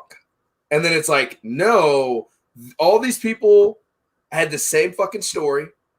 None of them were intoxicated. Then all of a sudden, high officials came down, and now the entire story changed. And then several years later, he goes, "No, that's bullshit," and then dies. And well, it's like, the Roswell thing, though, I don't necessarily think aliens. One of the theories I've heard on it, which makes a lot more sense to me anyway, was because after World War II, the fucking Nazis left Europe and started a Fourth Reich down in fucking South America. But there's one thing that was saying that whatever crashed in fucking Roswell was a Argentinian Nazi spy plane. And then if that crashed, right? And then if the American public found out the Nazis weren't done yet, that would have caused giant fucking civil unfucking rest. And they're like, well, I don't know, fucking say it's aliens or a weather balloon or some shit. Just don't tell them about the fucking swastikas on the side. I mean, yeah, I could see that. I mean, they could have easily it was a weather balloon pissed me off. Yeah, that part's not right. But what I absolutely hate is when they could easily go, yeah, we're testing a new fucking jet. We're testing a new military stuff. This is classified, and we're not allowed to. That's all you had to say. Yeah. And no. But it's there's always been just enough evidence where if they would have said that, people would have pushed. Well, see, the other thing with that too, though, is there still are sightings of triangular UFOs, but they were a lot higher in the 70s and 80s. Fucking hey, this big thing that doesn't look like an airplane, looks like a boomerang or a fucking weird fucking spiky triangles flying around, and then we go invade Iraq in 1991 and bomb the shit out of it, and afterwards we're oh, so anyway, we won the war with this thing, we call it an F-117, and this is the stealth bomber, and it's that matches a lot of what these UFO sightings were. And it's fucking, and what's really funny is my dad, he talks about in his time as the Air Force, he was a machinist, so his he would have to get special clearance whenever they would test those planes, and he'd see them either at a distance or he would be allowed to go up close with, after being inspected, and have to fucking basically no fucking cameras, no spy cameras, no fucking goddamn Polaroid in the crescent wrenches or anything like that. And then like would go up there and do like repairs and stuff. And he goes, they fucking took this shit seriously. And they like, if you were ever caught talking about it, which there were like people had talked about that afterwards, but it was never like big thing. Cause I mean, if you would have talked about it and like somehow got on a radio channel and was talking about it, like our government would have swooped in and be like, you're talking about our fucking secret, and they would have fucking kicked your ass. Yeah, no, like so like my dad was in the Air Force in the late 70s, early 80s. So like this is how recent, that was. But he was saying that one time he saw he accidentally saw an SR-71, and then like they got like fucking like took into the fucking back and talked to, hey, listen, you don't tell anybody about this shit. We know that this is like public, but nix that shit. Fucking You didn't see that. And it's like, I mean, if they're doing that with shit that's like, I don't want to say publicly available, but like public knowledge, what the fuck are they? I don't want to say hiding, because hiding sounds nefarious, but like there is some shit like you don't want. Call it hiding. It's our government. It's a government. They are nefarious in nature. Well, yeah, no, I mean there is that, but like fucking there's a difference between like nefarious, like fucking whatever the CIA is doing, and nefarious like we don't want the Russians to know that we can do this in case war breaks out. We have the edge. That's fair. I mean, I really, really, really am interested in like what our government does, and it hides it. Personally, I stopped giving a fuck about politics. I'm done with it. It's fucking. It's like it's all circus anyway. It's all bullshit. And like, it's whatever. But like, what like military weapons? It's always gonna be cool to me because I love hearing about how, say, the fucking BAR, how the Thompson, or actually my personal favorite, every fucking gun John Moses Browning built for the U.S. military, and those stories. Like, I love learning about it. And then you're like, okay. And then like this plane came, and dude, I've watched way too many fucking documentaries on military fucking weapons. I'm just like, this is cool. But it's always like, and we were testing this for 20 fucking years. Unless you're talking about a fucking machine gun in World War II, it was tested for fucking over a decade before. And most of that fucking like World War II shit was, listen, fucking it might work, fucking have fun. We don't have time to test this in fucking Nevada. Go. Like even fucking like when we dropped the bomb over fucking Hiroshima, we were like 100% sure it would work.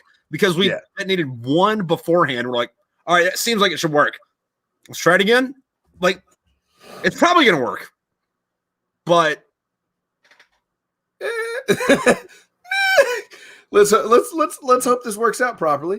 But fucking dude, my favorite thing about that though is like a lot of the stuff, like especially talking about like World War II and shit, like the secret fucking shit, like isn't even the fucking cool parts. Like the guy that planned the bombing of Pearl Harbor, the way that we killed him was we found out that he was going from like one place to another, like somewhere in the fucking Pacific, and he was going to be on a bomber, and he was going to have 2 Zeros as like escorts. So we sent an entire Marine air wing to go shoot him down. So I was like, all right, so we know he's in this. He's got 2 planes within this, 3 planes. All right, hey, all 90 of you guys. Hey, was it accuracy through suppression? They can't miss if they're all shooting at the same time. Actually, no, that's not true. I love the old school video of like fucking like the fighter planes like going at it. And like there were fucking 40 of y'all shooting all at the same time in a clusterfuck. Yeah. And like that happened, and like 3 dropped down over the course of like 10 minutes. What the fuck? Like, have you seen fucking some of the reports of like oh, there's like the Germans and the US, like they went against each other, 3 planes went down, and then we all almost ran out of fuel, so they went home and went back to the thing. You're like, how the fuck did y'all miss that much? Well, I mean, because you think about it, it's a 3-dimensional fucking thing, though. So like, you're not going left and right and back and forward. You're going left, right, back, forward, up and down, and everything fucking in between. You're also going, 200 miles an hour, which now you don't think's fast, but back then was like the fastest anything fucking went. That's fair. And fucking you're shooting something this big at a fucking airplane that's even relative to nowadays, like fucking World War II planes weren't that fucking big, most of them. Like I think like a P-51 was like fucking 30 feet long, as to where like an F-14's 30 fucking yards. So that's fair. That is fair. I guess it's just, I think it's just weird, like how war has been fought is weird. First of all, we are now living in the weirdest era for war, in my opinion, because one, satellites, goddamn fucking G-bosses, we got fucking badass blimps. I never thought I'd have to say that, but in my life, I never thought I'd say we got badass blimps in the military, especially after fucking. Well, that and a lot of it's like relatively low fucking intensity. Fucking like I would like to think like I don't like try to fucking toot my own horn about it, but I spent 3 years in Afghanistan. I would like to think that relatively I did some shit. However, I'd rather do all that shit again than spend 5 fucking minutes on Guadalcanal. Yeah, fair. That's fucking fair. I mean. There's also here's the case in point. What would have been probably I would say the largest assault on U.S. forces. I guess we had some Danish and some Aussies there too. The largest assault that would have been done against us. And like this is when I was in Iraq too, and I was like, we were getting ready. We were like fucking setting extra shit out. Like we found out that like they amassed in the fog. The fog came back. We're getting our intel in. We're like, this shit's about to go live. When the fucking sun comes up is when they'll be coming in on us, fucking hot. And I think they were going to try to use the sun as like like hide in the sun, like driving across the desert, which doesn't really work that well. Right. You think it does. And I mean, this is also like not actual military forces. This is fucking ISIS coming at us, and like even the fucking Iraqis are getting out of the fucking way. I get that they're gonna like basically just get out of our way. Yeah. And they're like, yeah, you protect this airfield. We're gonna hide on this side of the base. And we're like, all right, we're getting ready. And they're like, oh, by the way, the fucking fog lifted long enough. We launched HIMARS. It's no longer a fucking problem. I'm like, this was supposed to be like a 300 insurgent assault on us. And I'm like, that would have been fucking huge. And I'm like, I'm COG at this point. I'm running stuff. I got a little fucking side-by-side that was built in the 90s that was dog shit. Yeah. I've got it stuck on like a pebble before. It was all-wheel drive. I think one tire spun. It was broken as fuck. And I'm even back further than that fucking like Desert Storm, we were expecting 100,000 casualties on the first day. We thought that was going to be World War III. And then like somewhere between 90 and 100 people died in the whole thing. And most of those were friendly fire. I didn't know that most of those were friendly fire. Yeah, no, a lot of it was the Air Force. Yeah, that makes sense. But the movie Jarhead, extremely accurate and a great movie. Well, I mean, like, fucking, I didn't know somebody can make a fucking 2-hour movie out of fucking jerking off in a porta shitter, but like they did. Also, if you haven't read the book's fucking, I don't mean to be that snob about this, but like the book's a million times better. And not because of like what's portrayed in it, but like it's over his entire fucking enlistment. So the first half of the book's about him banging hookers in Okinawa. And then like all the stuff that made it in the movie, that's just like the last few chapters.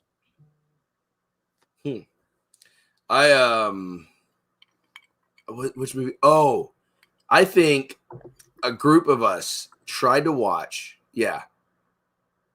It was Jarhead 2.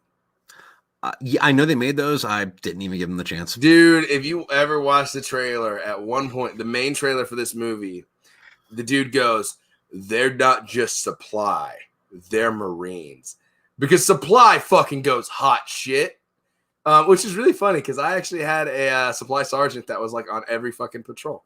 But I mean, it was also like, dude, we don't need you in supply right now. You're gonna come with us. So what's up, man? See, here's the thing about that though, and I take the fucking both personal pride and a spirit of core in this is like, yeah, we might have grunts and pogues, but like our pogues are better than pretty much anything else that anybody else has got. Yeah, but. This movie, no. I get the but if it was like, all right, so you're gonna get some supply dudes, or you're gonna get some Michigan National Guard grunts. It's like, guys. My group of people that would try to watch this, which I think it was like a couple of guys at the range. We tried this 3 separate times. We get a couple minutes in, and it's like we're just like, oh, I don't like this. And like all of us are just getting so fucking embarrassed. We're like, dude, pause it. We'd go outside, start drinking and smoking. All of us knew what we were doing. We were just procrastinating and going back in, and we drink and smoke enough that we would just be like, well, fuck it, let's go. Because at the house I was living at the time, Santana's was like right now, like, what's the Santana's? Santana's, man. Don't bring that up. Dude, actually, me and my buddy are planning on going back to California pretty soon. We gotta fucking make a proper trip. Problem is like we were actually planning to go to California and like hang out and do all kinds of crazy stuff again. Or try to, but yeah, COVID. Fucking, I don't know what we could do if we did. It'd be weird. Like we'd want to fucking go hit up the old fucking fun spots, but no. Hang out at the fucking Palladium. Here's the thing, dude. I actually, all right. So I lived. This is how close I lived to Santana's. You know where Santana's and the Palladium is at, right? Yeah. Okay. Here's the Palladium. Here's the main street. Here's my street. Here's me. I literally lived like 2 blocks from there. Oh, nice. Yeah, and then the fucking, what is the other bar? The Virginian? Virginian, yeah. A fucking old people bar that I fucking went to way too much. Yeah, I only went there like once or twice. I liked it because they were a bunch of old people and they're just really chill. But no, like fucking, we tried to watch Jarhead 2 because we wanted to watch it and then watch Jarhead 3. Ooh. Which it goes, Jarhead was considered an A movie because, you know, it did gross a good amount of income and they did spend a good budget on it. Jarhead 2 is a B-rated movie, whereas Jarhead 3 is considered, I believe, a C-rated movie, almost no budget. This is an embassy that goes under attack. And but apparently it is better than 2, is what I hear. Just no budget. Yeah, I'm not going to give it the chance. I'll take your word for it.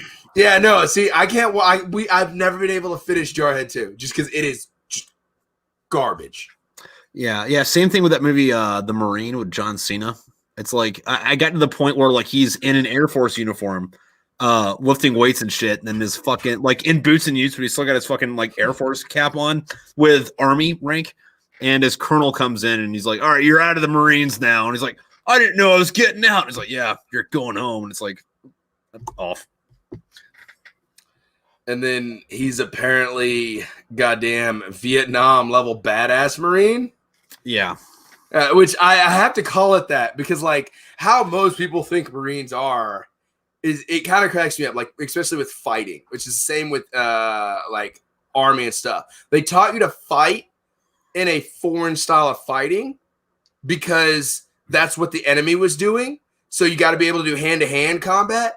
Because Americans were just basically, let's duke it out Irish boxing style, and that's not how everyone, and that doesn't work in combat that well. Yeah. So American was teaching their troops to fight in a foreign style of combat.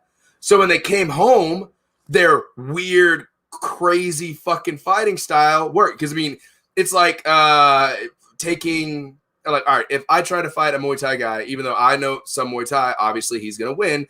Yeah. But if I bring Muay Thai to a bar fight, I have a better chance, even if someone has like some sort of boxing, because I have a different style. But if you take a fucking Muay Thai person and a Krav Maga guy, that's totally fucking different fighting styles.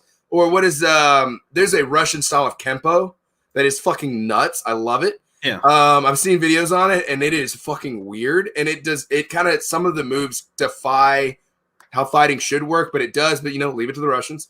And like if you take them, if you can fight using such an abstract fighting style, you have a serious advantage because someone doesn't know. Because I know how Americans fight, but if I can throw Muay Thai into it, then that gives me a big advantage. So when people came home from like Vietnam and everything, like they're still using these crazy fighting styles. And then nowadays, since MMA is so fucking popular, like McMap also is kind of fucking shit, and kids don't get punched in the face enough. Fucking garbage.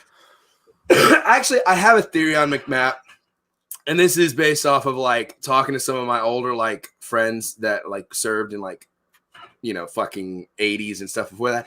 Marine Corps, like how we train to fight is every week the platoon would fucking get together and they weekly. Well, that's not most of it. Most McMap is like you do your belt training, and then once you do that, you fuck off till you fucking pick up, and then you do the next belt, and then you fuck off till you pick up. It's not consistent. Like if make map were to work, it would have to be like at least a weekly fucking thing where it's not. It's a month out of every 2 years, maybe. Yeah.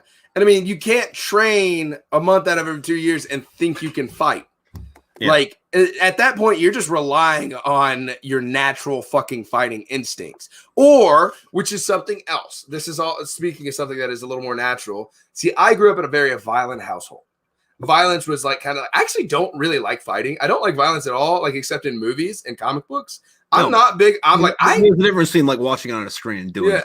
Every now and then I get really antsy and edgy and want a little bit of confrontation. Then I remember, like, I really don't. Like, I learned violence at a very young age. Yeah. And I had a very large, very crazy older brother. And it can be fun in the moment, but the next day always fucking sucks. Even if you fucking win. Especially the older you get. Yeah. So, I mean, I got good at violence. But it's not so much that I got good at violence itself or I was better at fighting, but I do have I swear, I got a thick skull. I could take a hit. But the thing is I can escalate that violence. The reason why you can win a fight, like you might not be the better fighter, but if you're fighting like you're trying to kill someone, or you're fighting as if this is your life, instead of just trying to pop someone in the face a couple times at a bar, you turn this into a life and death situation. Now you've escalated way past what they are. Now it actually scares them. They second guess what they're going to do. And you get that fucking element on them, and then you fucking win. Now, that's why as soon as you can, fight, because most fights are only fucking, less than a fucking minute. But as soon as you can, you have to bite the other guy. Just to what the fuck was that? And just that initial shock of that this guy bite me? That gives you fucking enough to... I've had one of my friends, he was a boxer. He used to give me shit because he's seen me in 2 fights where the first thing I did, I kicked him square in the fucking nuts. Yeah. The 2 different dudes, and this is 2 separate fucking occasions. There's no honor in that. Listen, I'm not trying to get my ass kicked. Yeah. There's no honor in me getting fucking hurt. I did not challenge this motherfucker to a duel, so I don't give a fuck about honor. Yeah, and I don't know you. I don't know if you're trying to kill me or not. So I'm going fucking incapacitation. My dad taught me. And this was I learned this at a young age because my older brother, like I said, crazy. He stabbed me a few times. There's a lot of stuff that happened. I got stitches and all kinds of shit that was done in-house because, crazy. And you don't know if that person's trying to kick your ass or they're going to go crazy and try and kill you. You don't know if they got a pocket knife or if they got a fucking gun. What you do is you take them down, you fucking put them down, and you make sure they second guess even pulling a gun. Yeah. And that's the level. He gave me permission in high school to get in a fight with this kid who'd been fucking with me. Teachers saw it, everyone saw it, everything. And he actually got I got in trouble for 2 reasons because of that fight. Because he gave me permission to fight. I got in trouble because 1, he found a recording it on my phone, and his thing was you can walk away from any fight, but you can't be a doormat for the rest of the world. And he goes, sometimes only violence can solve violence. And he goes, it's a sad world that we live in where that is true. But sometimes you have to step up. And it was but he saw the phone. He goes, I told you could fight to solve a problem, not to get credit with your friends. And I'm I fucked up on that one. But when he showed up at my school. That's an acceptable mistake, though. I mean, come on, dude. It happens. I gave my phone to my friend to record. So, and he knew it. Yeah, once again, that happens, man. Yeah. But my dad was not big on fucking, fighting to be Mr. Cool. It was fighting to solve a problem, and that's it. And the other thing was he did this right in front of the principal and everything because he yelled at the principal and fucking flipped out because the teachers had allowed this kid to fuck with me because he moved from Chicago. He's goddamn tall as shit. Black dude, great at basketball, comes to Oklahoma. Of an all-white fucking Oklahoma team. We suck at basketball. He was winning us games. All of a sudden, they didn't give a fuck that I was getting fucked with until I fucking went back. And then when he came into the office, he was and he saw and he goes, why is he still sitting outside? And I was I won the fight, sir. And he goes, why didn't you use the tire iron in your car? And the principal's like, whoa, sir. And he goes, no, I told my son he could fight, but he has to get his money's worth. And I was like, I didn't know that was allowed. He goes, it was a fucking fight. You put him down. And he was like, you kid. It was and my dad just you fucking let my kid get fucked with. He came to me. This has been a problem for months. And I'm like, oh, like, there's nothing more terrifying than the man you're terrified of yelling at the person that controls your day-to-day fucking life. And it's like, I just don't want to be in this seat. And the school cop was not going to get in my dad's way. Yeah. But it was a weird fucking situation. But sometimes you got to fucking solve it. And that's the way my dad taught it, is you fucking put him down. And me, I'll kick you in the fucking dick. I'll hit you in the throat. I don't give a fuck. There's the other side of that, because like there was only one fight I got into that I got in trouble for, and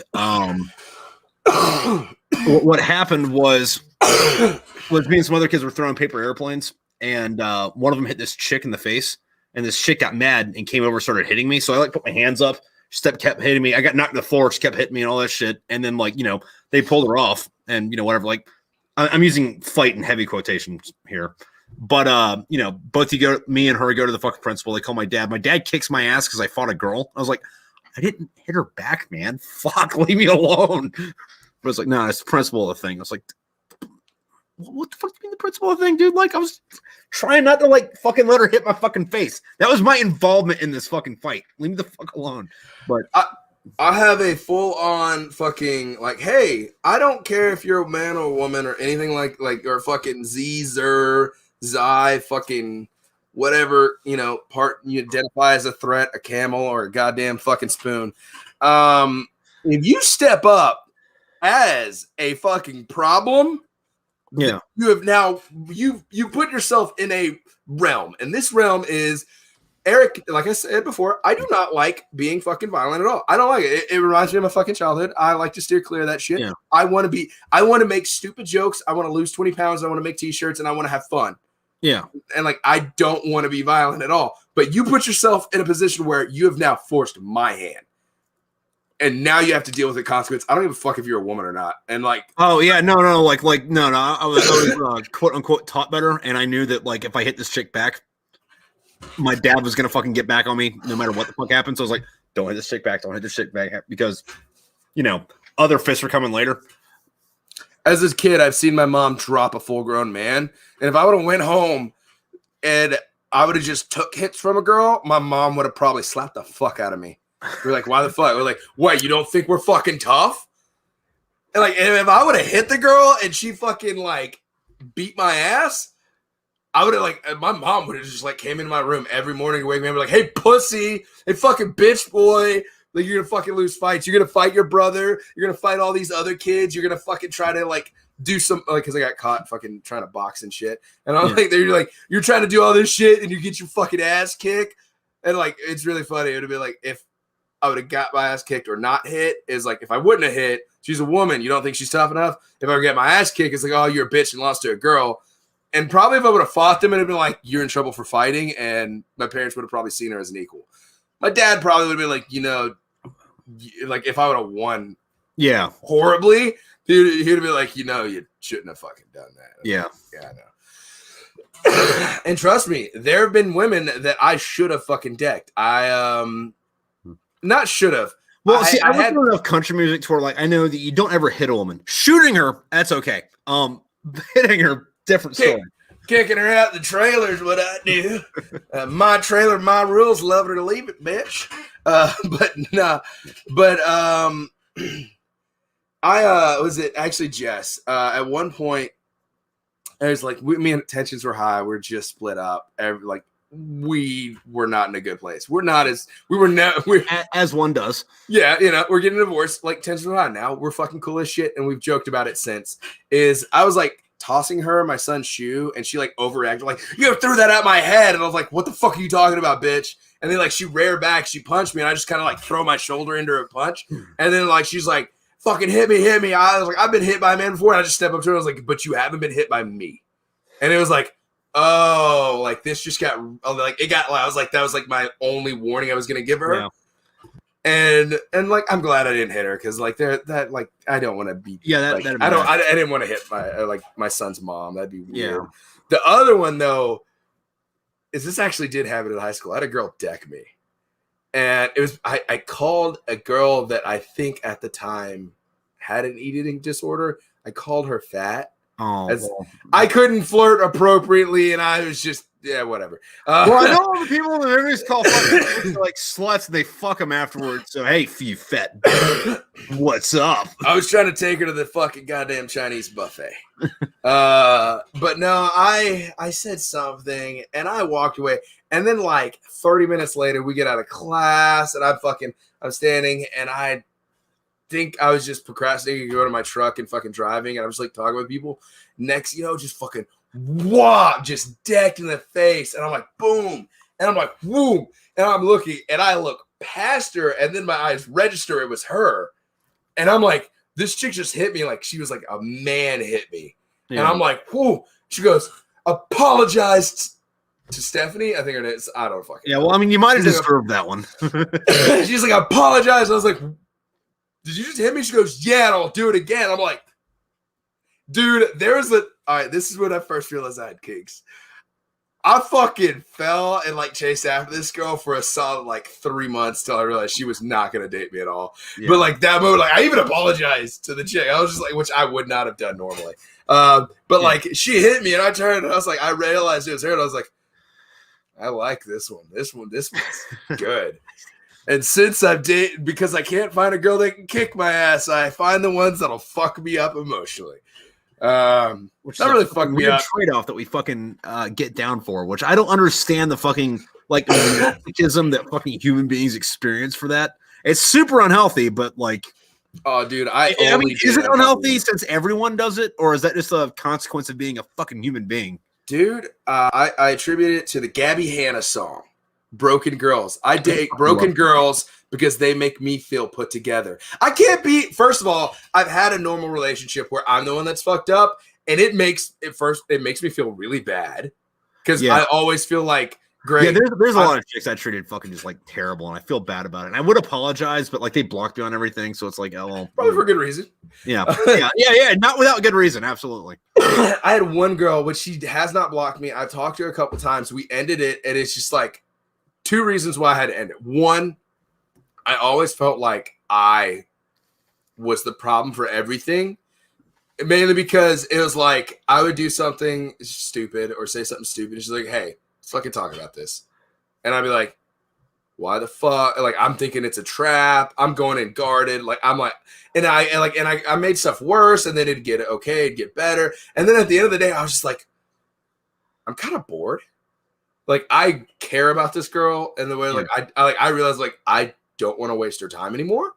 Actually, real quick, keep going on this. I can hear you, but I'm gonna pee. I can hear you. Keep going.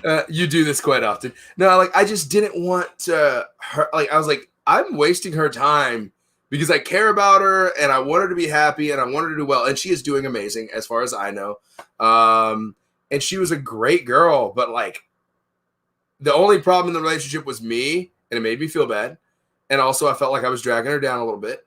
And I was like, fuck. And I was like, I got to fucking end this. Like, she needs to go find her fucking Mr. or Mrs. Right. I don't know what. I always thought she could be bi. I don't know. But like, we were fucking chill and it sucked. And I hated it. I was like, I have to have someone that I have to like kind of think they're going to stab me at one point. It needs to happen. I need crazy because I'm fucked up. And I also need someone that'll walk in on me having like an emotional breakdown, which happens. I'm a man and I can admit I have fucking feelings and shit goes crazy sometimes. And I need to have that person to go, hey, you want to fucking like blare music in the house or you just want it quiet? I'd be like, I want it quiet. Like, all right, you want me in here? You want the TV on or you just want like be left alone? I'd be like, I want to be left alone. And then I need them to judge on whether it's okay to leave me alone. And people that are not damaged cannot make that assessment. And also, I feel this. People that are not damaged think they can fix the problem. My problems can't be fixed. Trust me, if I could fix my problems, I would have done it. But sometimes you're just not ready to or whatever. But like, if you're fucked up and you need like a fucked up person, that's fine. Just got to find one that's like at your level. Don't be like, oh, she's really fucked up, therefore I can be really fucked up. No, I don't. Like on a scale 1 through 10, don't go away from 2 points on either side. Yes. I did recently get out of a relationship And that was terrifying. I woke up to her looking through my window and banging on it and telling me that I need to let her in my house so that we can get back together. And then I was like, fuck you. I need to go back to sleep. And then I had basically had to promise her that I would talk to her the next day. I go back to sleep. At 10 minutes later, she calls me and she's like, can I just like sleep in bed with you? No, go away. And then she hit me with, after that, she was like, I want to say like a couple days after that, she goes, I've been really crazy because I got on my birth control. I'm going to get off birth control and maybe we can try to get together again. And she was also talking about like, if I just moved in with her, that would solve problems. And I'm like, yeah, no, that's a level I don't even want to fucking dip my toe in, man. Yeah, no, like I'm good. Like, trust me, I'm good. I don't like, no. So and she actually just recently messaged me. This was like a month ago, by the way. Yeah. She messaged me again like a day or two ago, and I'm like, go the fuck away. I don't want to be dealing with this. I let a slew of exes like hit me up all at the same time. And I'm a very suspicious minded person, and I'm like, right. They're plotting. They found each other. I have had a couple texting you from like 100 yards outside of your fucking house. She's on the ground with a fucking. She's got like a 1903 Springfield. Oh fuck, dude. Thunder Ranch and Clint. You don't know who Thunder? Oh, dude, I'm gonna send you his stuff. This is this old guy. He's a Vietnam guy, and he talks. Hold on. He talks like this. Oh fuck, I can't even do it. Maybe I do then. I might have seen a few videos, but I don't know if it's the same guy. Gray-haired guy. It's like here's terminal ballistic. Where he's talking about like fucking terminal ballistic. Pistols will put hole in people. Rifles put hole through people. All right, that's Clint, Vietnam Marine, fucking badass, owns Thunder Ranch, trains everything from DEA to fucking FBI, fucking badass, cool as shit. Yeah. I love his videos. He was talking about, he goes, yeah, some people say that like using a Garand is a terrible weapon because when it goes cling, the enemy knows that your weapon is empty. He goes, but here's the problem. You just shot some some number, like how many rounds fit? 8 rounds of 30-06 at the enemy. Everyone is deaf now. Even the enemy that crack, that's a 30-06 cracking next to you, that shit's loud as fuck. Well, there was a thing they would do in Korea where they would have the fucking clips that would make the fucking ping noise when they got out, and they would have extra ones. And what they would do is like when they'd be in the middle of a firefight and they just like throw against a rock. So the enemy would think they were reloading, and then they'd charge up and just like it is kind of, I have not heard that one, but the way it's explained, it goes, no one could hear that cling because 30-06 and it's loud.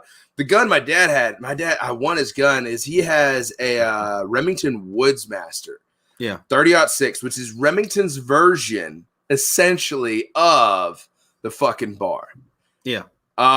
Semi-automatic, fucking amazing. You can actually, it's got a tube, but you can also get actually no, his is box mag.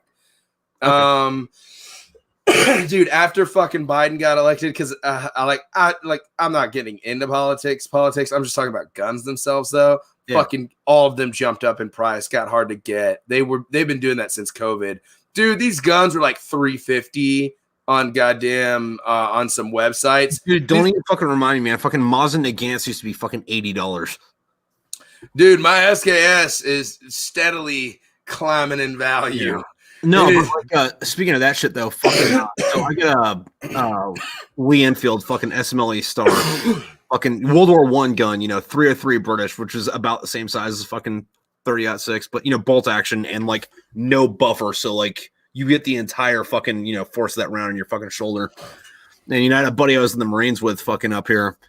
And we took my AR out and you're shooting. And I was like, oh, that's a fucking cool gun, whatever. I don't get the difference between that and the M16, but fucking whatever. Like, here, shoot this. So I give him this fucking, Enfield. 1 round. He's like, dude, what the fuck was this? I was like, that's the gun that was used when the men were men and sheep were fucking scared. Dude, it's kind of funny how weapons have advanced. I'm just saying. I love it. But no, guns, dude, I got it. It's in my car.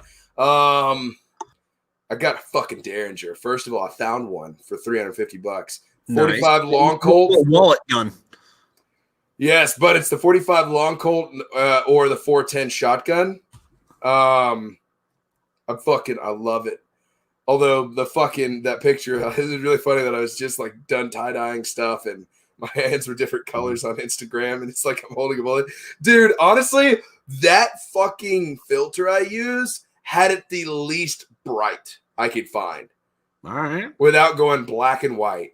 And even black and white just looked like I was scummy. I was like, oh, that's weird. I have 3 shirts that are like fluorescent tie-dye right now. And I like it. I might keep going. I use Jacquard. It's a dye company. Yeah. I like their shit. They got some bright colors. But no, dude, I fucking that little gun. And there's like first of all, the second chamber, the bottom chamber, absolutely no fucking recoil because it is placed there. It's also small enough. You're fucking palming the. Well, at least I got fucking. Oh yeah, no, because like they don't have a fucking trigger guard either. Mine does. Really? Yeah. Maybe we're thinking about different guns then, but either way, there are some that don't have trigger guards, and there are some that completely fold up. And Bond Arm makes them. Mine has a trigger guard. Yeah. See you, Matt. Later. But even the top one, barely any fucking recoil. Accuracy, dog shit. Yeah. Just straight dog shit. The thing about that though is like those are meant for like actual gunfights, and the vast majority of gunfights, not the shit you see in the news, but like most actual gunfights are like you can smell the other guy's breath range. And you're not aiming, you're putting it up against them and pulling the trigger. Yeah, and this is right now I have like fucking 45 long Colts, so this is just a splattery fucking mess when it goes off. Like when this gun fucking goes off, which I was gonna get one anyway, but I had to promise my mom because 2 like I think Grubhub guys got carjacked, but the way a fucking crackheaded old black dude in fucking ghetto ass goddamn Little Rock put it, I look like the only reason I'm not getting fucked with down there is because I look like I'll kill everyone in the vicinity if I got fucked up. And I'm like, yeah, you're fucking right. Like people's houses will burn. And oh, good, you witnessed it. Did it stop it? Good job. You and your children are dead. But all the police, they can't undo it. They will not be able to unrape this fucking block. But you and they can't uninvade you. Pretty much. But no, like this fucking gun, which I should just go outside and grab it. It's like if you fucking jam it against someone and fucking fire this motherfucker, oh, dude, it's just splattery mess. And there's no amount of body I could press it against that's gonna muffle the whoa. Oh no, because like 45 long Colt is it's not the biggest round on the fucking planet, but it's fucking as far as pistols go, it is.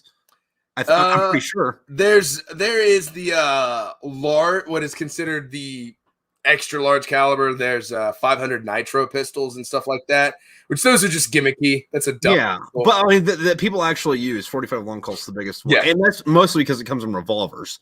But yeah, this one is just boom, and it's got an inch. I could press it against the fattest guy, and it's the sound is going because there's an inch on the end of that barrel. Where that fucking round goes in. There's like that fucking, and then boom, and that is just loud.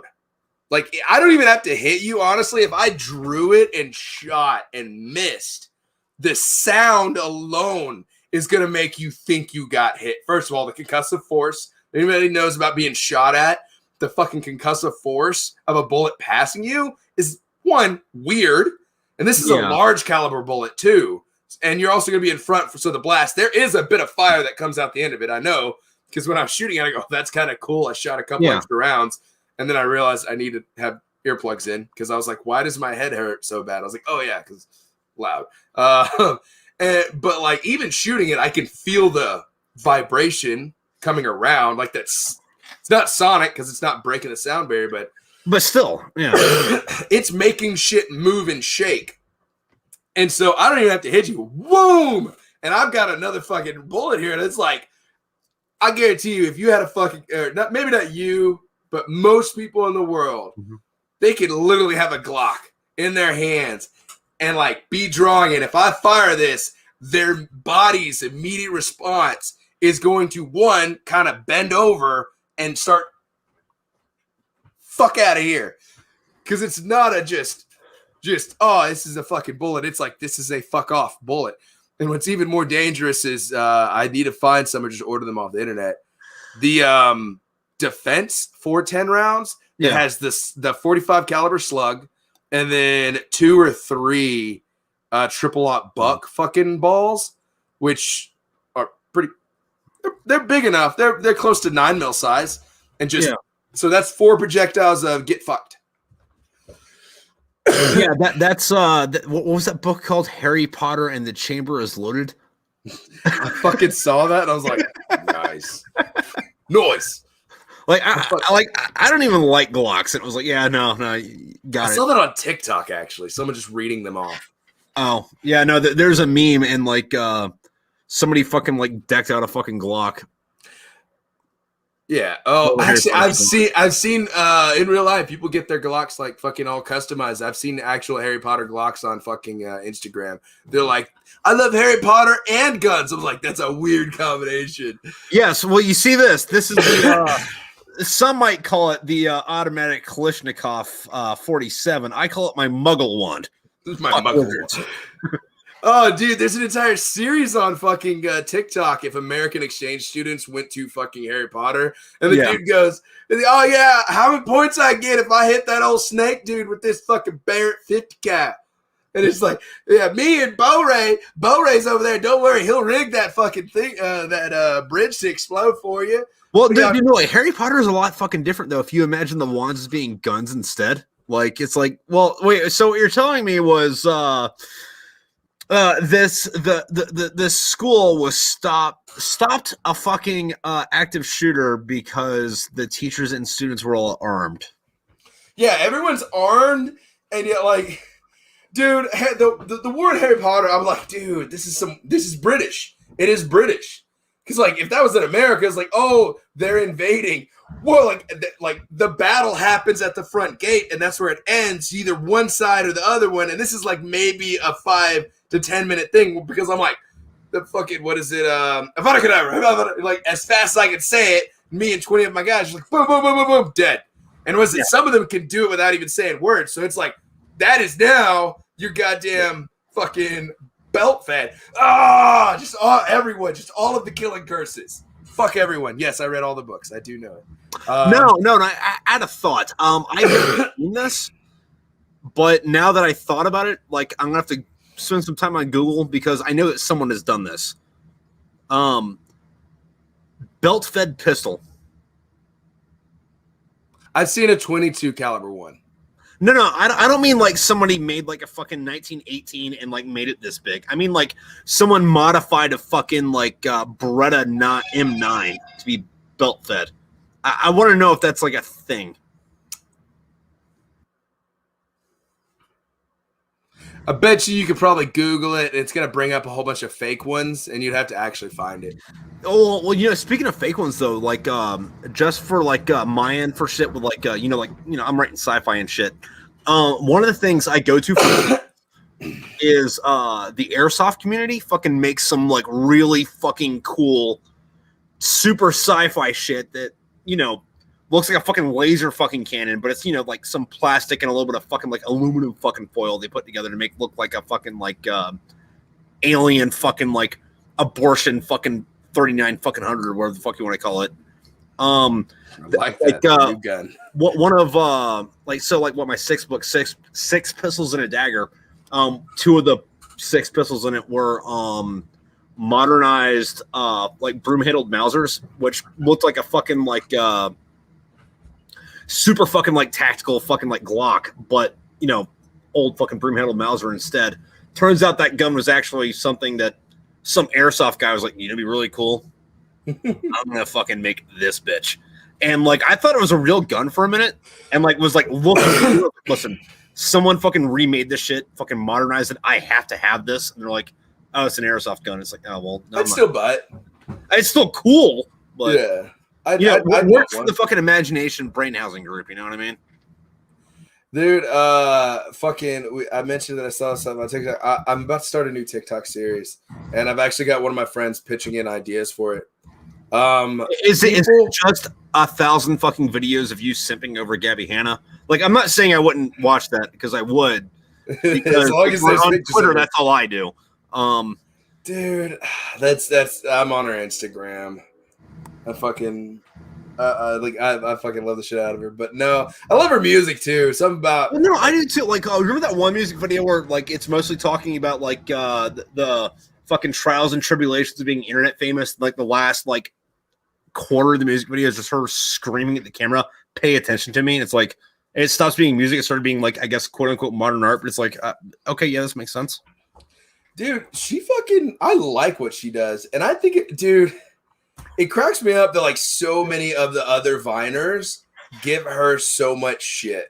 Dude, no, fuck them. Gabby Hanna's fucking queen. Like her, like the only one of that group of people that were making videos at the beginning that also does not give her shit ever is Scotty Sire. It's because he followed music. But here's the thing: Scotty Sire is an extremely attractive man. Yeah, I don't know who that is. So, especially lately, he's great shape. He did kind of the e-boy thing where he bleached his hair. He is a ginger though, and you send him a shirt. Well, see, the other thing about Gabby Hanna though is like this doesn't even her content. This has to do with, I guess, her physically. Because like you remember back in the day, you know, she's kind of like Thickum? Yeah, thickum, like long hair, fucking like dark complected, and it's like, okay, listen, you right now, you're a 36 out of fucking 10, but like if you like lost weight, got in shape, and like cut your hair off, like you'd be a 0. And then she lost weight, got in shape, and cut her hair off, and it's like, oh, so you went from 36 to 97. Yeah. Okay. So I'm gonna eat my fucking foot right now. Dude, I fucking love it. But no, side note, yeah, I absolutely love it. Listen, if I still had a clearance, she can make me spy for the fucking Chinese. That's all I'm saying. I loved it when he said that shit. But it's people that I would fight. And when I say throughout history, I'm talking about as of this second back. Because most people then, like you said, throughout history, you're talking about like this person came up a year ago, and I'm like, yeah, fucking trust me, dude. What money I would throw down to fight Jake and Logan Paul at the same time? Okay, not now. When I was in shape, abso-fucking-lutely, and I don't know if I could take both of them, but I would take something from them. I'd lose the fight, but they'd be missing a bite mark out of their fucking bicep, and I don't mean like a scar around it. I mean like a bite mark. See, what I would do is I would say, look, it's not a boxing match. This is a mixed martial arts 2 against 1. And we get a year to build up. None of this pussy fucking, you got 3 weeks to train while you've been training. I was like, all right, I'm going to have a year. And then I'm going to go on goddamn. Actually, I don't even think I have to say anything. I will literally just post, hey, KSI, I need someone to train me. KSI, he knocked out fucking Logan Paul, which is fucking hilarious. That's who Logan Paul lost to, the rapper KSI. And KSI is getting back into shape because he wants to fight Jake Paul now because he's tired of Jake Paul. Everyone hates him. It's fucking hilarious. Which, to be fair to Paul's, though, that's an extremely fucking badass fucking marketing tactic. Yeah. Have everyone hate you.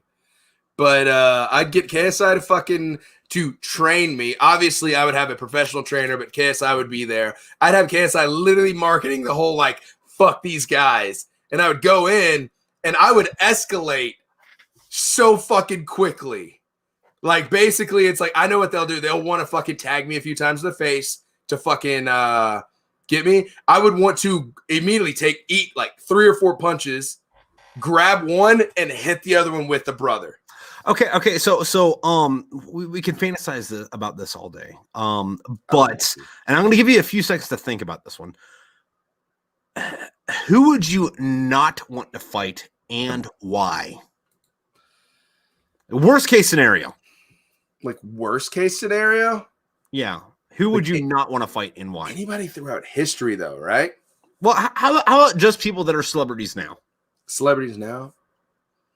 Jason Statham's hand down. And why? That guy has been training in martial arts since he was like 9. He used that to keep weight off when he was a college level diver.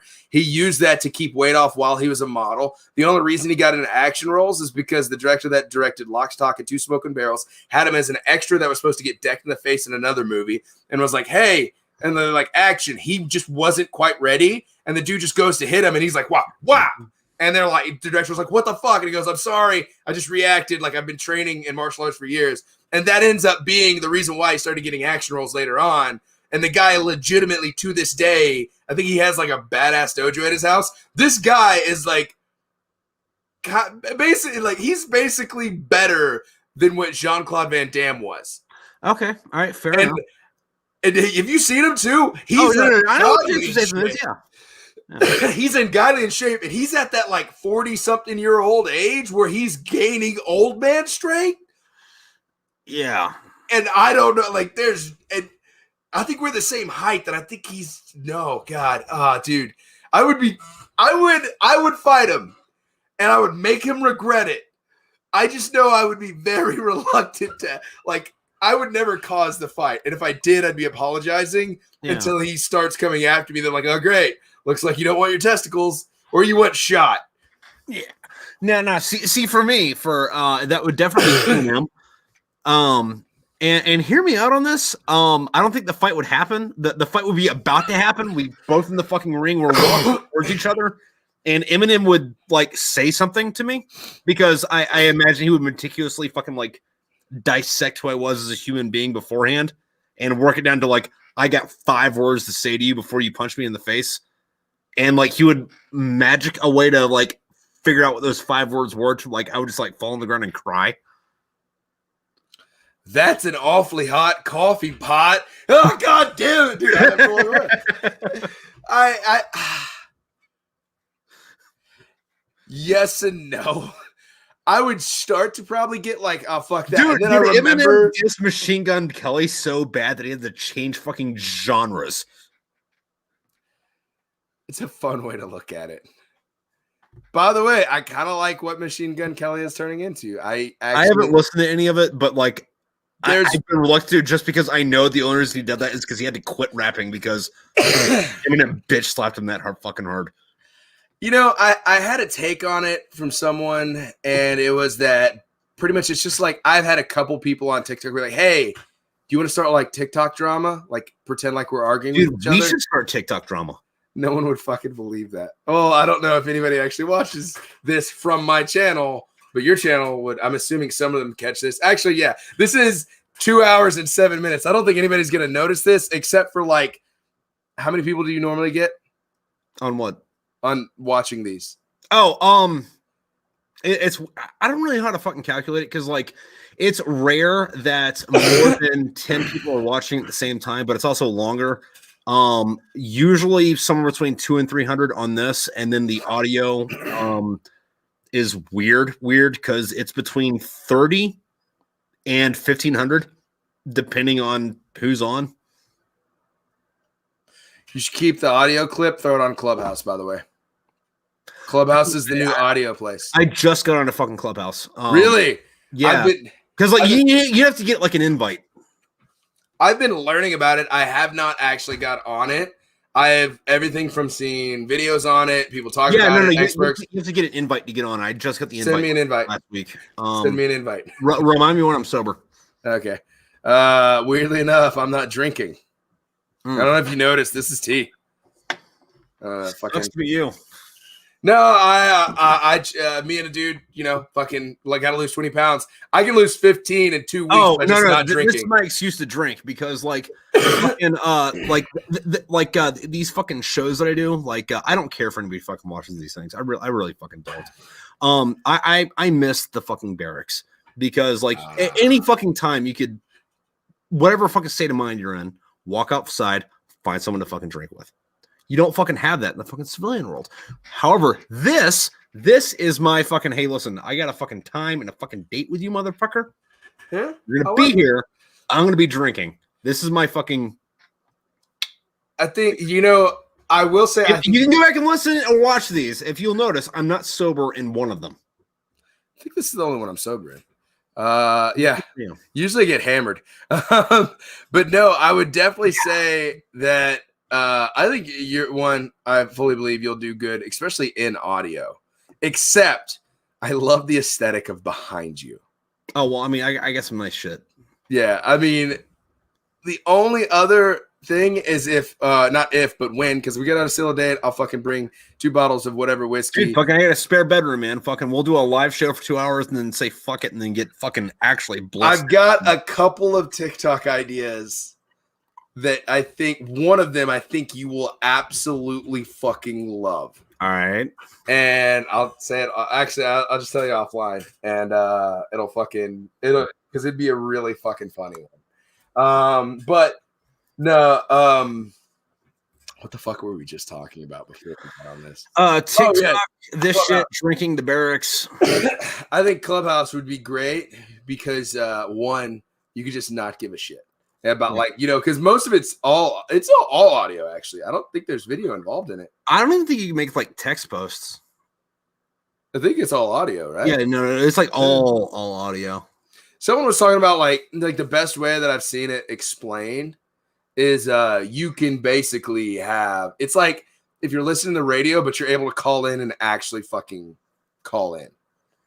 And I like that because it's kind of like this where if like someone over here was like, yo, I got this. And I think actually at one point, yeah, because we had one, I think the first one I was on, you brought someone else. We had 3 people on the screen. Yeah, I was trying to figure out what the fuck we were doing with this. And then like the bounce, we brought in a fucking other guy that was just like in the fucking comment section. Like, fucking here's the link, man. And honestly, that's why like I gotta start doing live streams on TikTok again. Because that's gonna be my fucking jumping board or whatever it's called, jumping post board. Whatever. That's gonna what I'm springboard. Yeah, that's going to be my springboard for t-shirts, and later on, everything else is through, me and that. That's why I'm posting more Eric type stuff, in my opinions. Yeah. It's because I'm basically putting stuff out there about, like, by the way, this is my shirt. And, like, I'm not using that. What I think a lot of people fuck up on is, like, celebrities, like, hey, buy my shirts, buy my merch, check out my merch. I'm like, hey, this is my fucking shit. And by the way, like, and every now and then, like, just randomly, oh, by the way, this is my shirt. I make sure it's link in bio. And then I'm just going to go, like, that's an afterthought. It's like, oh, by the way, because I'm not like it's kind of a fun thing because I actually enjoy TikTok because of being allowed to do it. But what I got a lot of fucking big amount of love on TikTok, especially when I was doing live streams, because unlike most people that would like be doing something and then the live stream's going on and they're recording, it's just like an extra video for them basically. Yeah. Is I was like, oh, let me talk to you. Like, oh, this is my chance. Like, I can't talk to your comments in real time. This is how I'm doing it. And people would talk back and forth. And like basically, that's why I always like glance over and read your comments. I try to keep up on that. What I do with TikTok though is it's like that comment is what fucking is like. This is what the conversation is going. Unless someone asks for a story, and I'm like, hey. This is the story of how I broke my arm. Or if me and my little brother are absolutely hammered on TikTok, and he was playing guitar, and like I couldn't read the screen anymore. I was like, oh, dude, it's fucking bad. Me and my little brother get tore up when we drink together. It's a sickness. But no, and I fucking loved it. Honestly, I mean, I think you missed TikTok a year past when you could have. Yeah, honestly, I think you'd be at like the 200 and something thousand followers if you would have jumped on when I jumped on. Yeah, no, I peaked at about what 50 grand. Yeah, but I think it's gonna be kind of like because I don't think TikTok's gonna do what Vine did. I think TikTok is now the new fucking norm. And people can fuck off because, I mean, everyone's on that. The weebs, the jocks, the fucking old people, the young people. It's a place for you to enjoy yourself. There is very little negativity unless you invite negativity. You invite negativity and you really don't get that much. You should get a lot more people talking shit to you. Oh, I mean, it depends on what fucking video it is. Like anything political, I get all the fucking hate from all sides. But I'm also like where I am in the political spectrum is like, oh, you're a Democrat, fuck you. Oh, you're a Republican, fuck you. You know, and then like everybody gets mad about it. But like outside of that, yeah, not I don't get a whole lot of hate. I do also think, mainly because there's an algorithm, what you like is what you wind up seeing. Right. So when people complain, it's like, there's just these young girls fucking twerking on TikTok all the time. And I was like, do you follow anybody? And they're like, yeah. I was like, so you like videos? Yeah. I was like, okay, so you've liked someone twerking a few times. And that's what you're fucking getting, you fucking pervert. Like, if you watch my fucking For You page, which nowadays I barely go on the For You page. I go on the following page because I know who I like. You'll see Farad, which I love his shit. You'll see fucking like You Show Up. Most of your videos do. I try to like them. I have a couple of your videos saved to where like in my drafts where I was gonna respond to them, and now I have no idea what the fuck I was gonna say. Dude, isn't that the fucking worst? Like you get this like entire fucking like not even a dissertation, like a fucking manifesto written up in your brain. It's like, all right, so Stitch. The sky is blue. Save. Okay.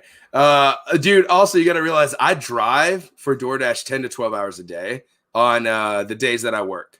Yeah. And so I'll come up with an idea early in the morning or like, you know, like somewhere in my day.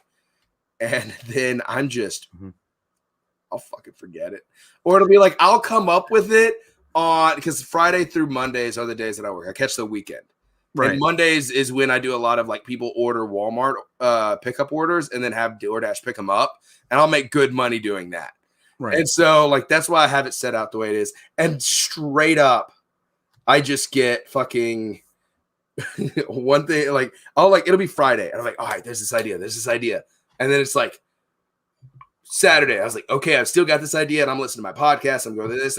And what I do is sometimes when I'm driving, I build a company in my head. And then I decide how I would market it.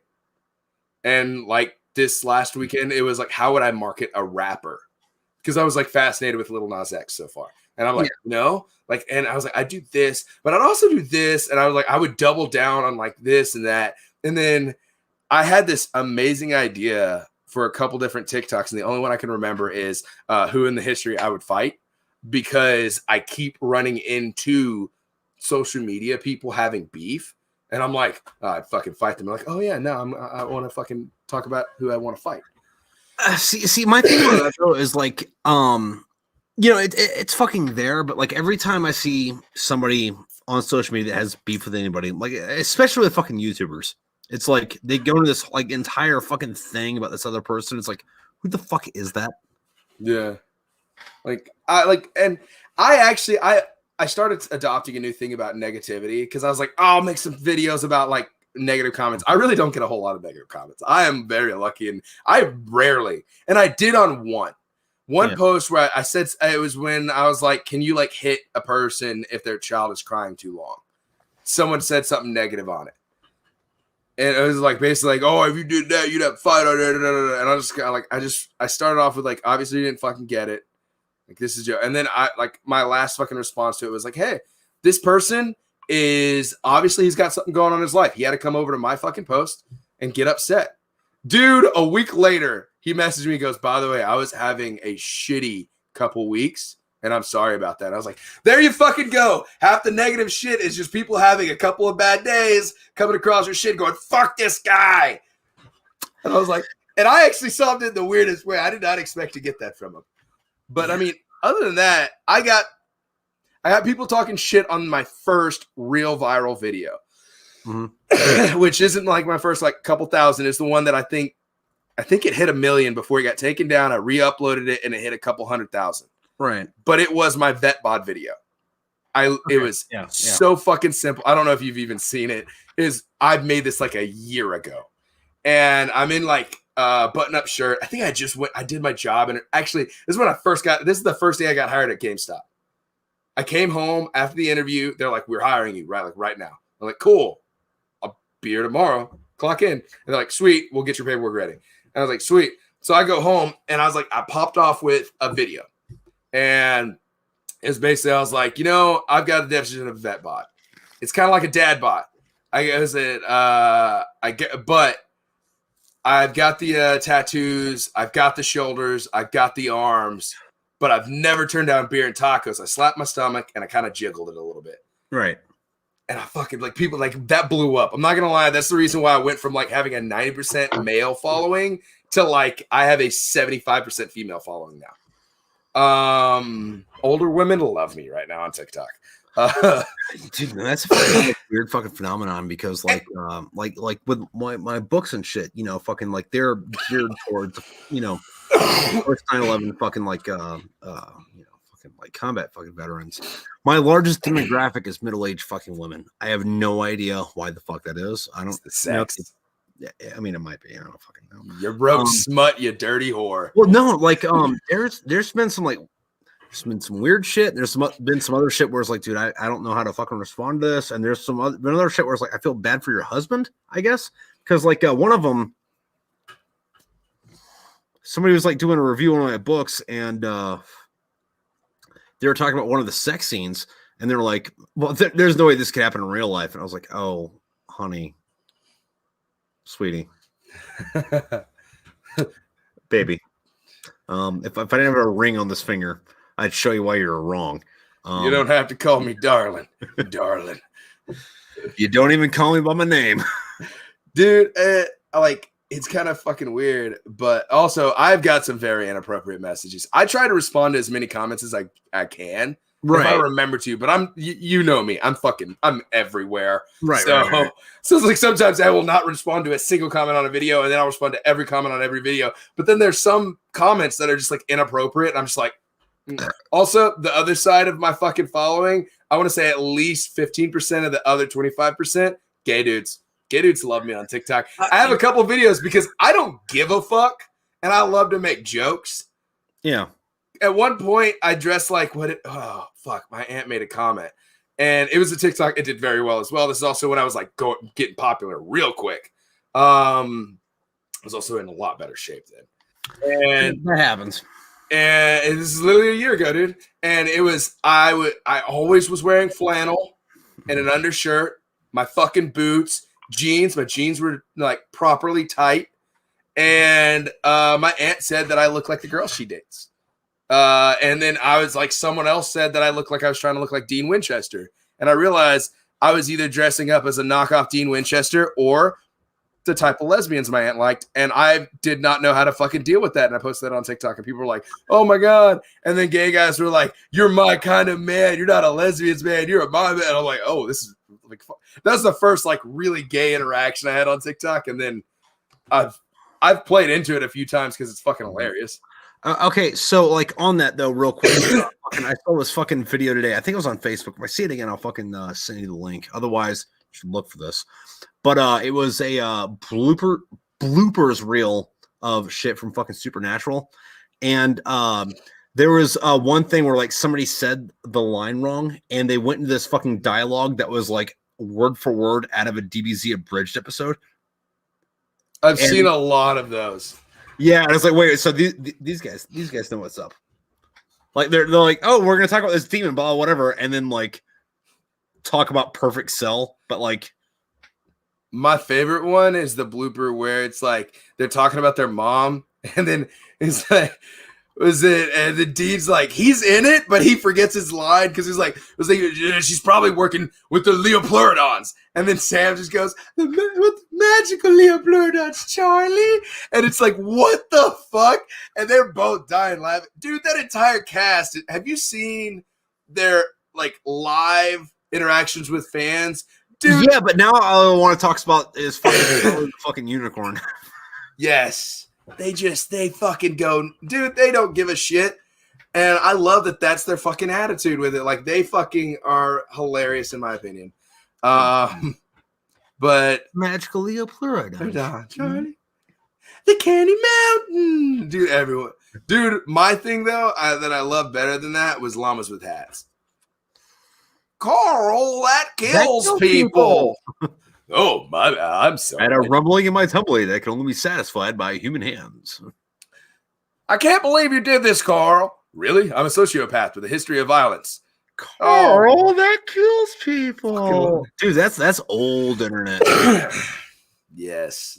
Oh god, good old dude. YouTube. Fucking the years before YouTube, that was the wild west of the fucking internet. Like people nowadays, that was you have to go to the dark web to find this, and like back in the days, like that was one I of don't the know if you first remember videos Google on YouTube. Video, but that's where that was. Dude, that was one of the first videos on YouTube. Was Llamas with Hats, Charlie the Unicorn, fucking What Are You Doing in My Waters?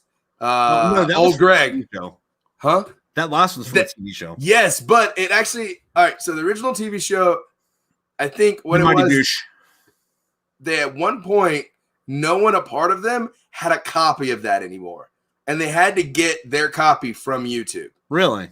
Like pretty much, it was like, yeah, they stopped doing well at one point. They lost a lot of funding. Stuff happened. At that time, digital copies weren't like it was the age where people were starting to have digital copies. Yeah. But like it was a physical copy and no one had one anymore. So like they had to take parts of it that they had to basically find it on the internet and then reclaim it and then put it on their physical copy. Like, there, we now have a copy again. It was a weird thing. Like I remember reading and like watching someone talk about it like at least a few times where like they're like, oh yeah, by the way, at one point we no longer had a copy of this shit. It's kind of like when celebrities are like, oh yeah, by the way, I lost my Emmy and I had to get a replacement. Yeah, there's a couple celebrities that are like, I got drunk after getting my Emmy and I had to go like apply for a replacement one. Well, you know what's funny on that though is like there's a show called the Great British Bake Off, I think is what it's called. My wife watches it. It's like one of those reality TV shows, but it's all about I like baking instead of whatever. But the host of the show is Old Greg.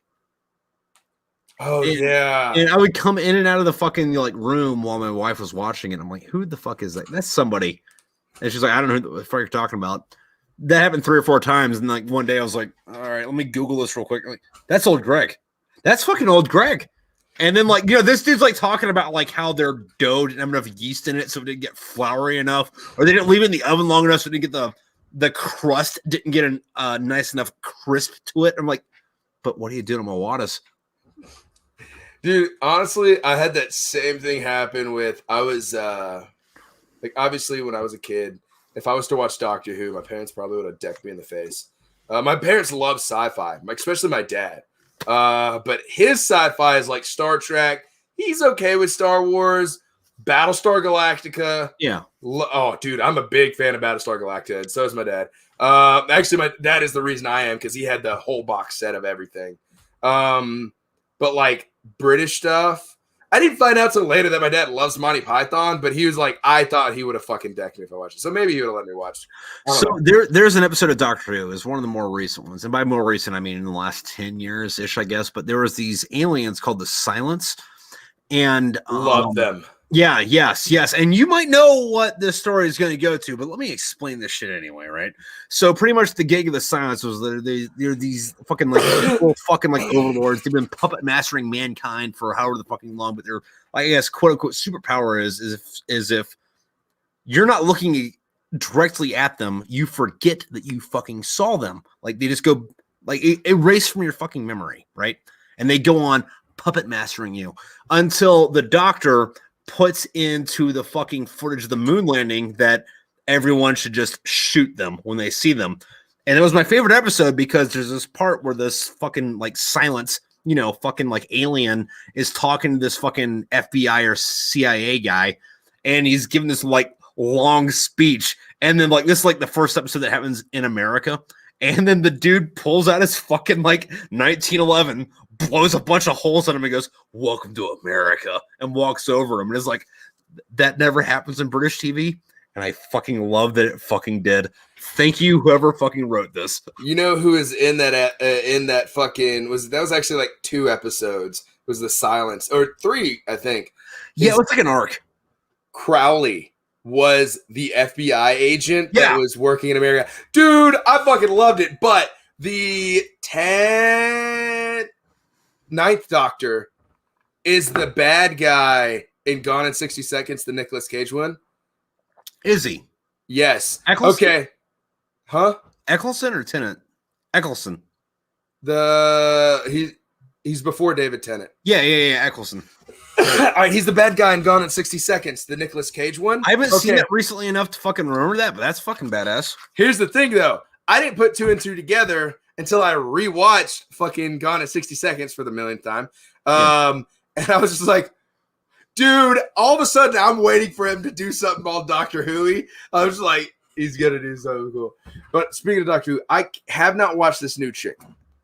And it's not because I don't want a female as a doctor. I don't fucking care. Also, real quick, keep talking. I'm listening. All right. I don't care that this female is a doctor. It has nothing to do with it. It actually has to do with the dude doctor before her. The fucking old dude is so... That's awesome. Do you know where there is a fucking Dalek?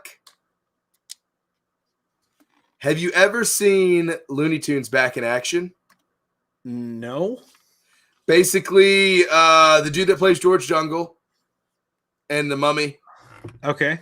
You know that guy? Yeah. Fucking I can't remember his name. Brendan Fraser. Yeah. Okay. So Brendan, I'm pretty sure it's Brendan Fraser. It might be the dude. It might be that. There's one actor that looks so much like Brendan Fraser, and I don't remember his name. He plays in Looney Tunes Back in Action, where they have to get Daffy Duck and Bugs Bunny to do this thing, and Bugs Bunny gets fired from Warner Brothers, and they do this thing. Well, anyway, they end up at Area 51, who's somehow his friends, and they release all the villains on accident, and one of the villains is a Dalek. And it's so fucking cool. You look up Looney Tunes Dalek on YouTube, and you'll find a million videos of it. So there's two things with that. The first one is I heard somebody in an interview describe a Dalek as a tank that hates you, and I could not fucking find a better definition of that. But back to the Looney Tunes thing. What is it?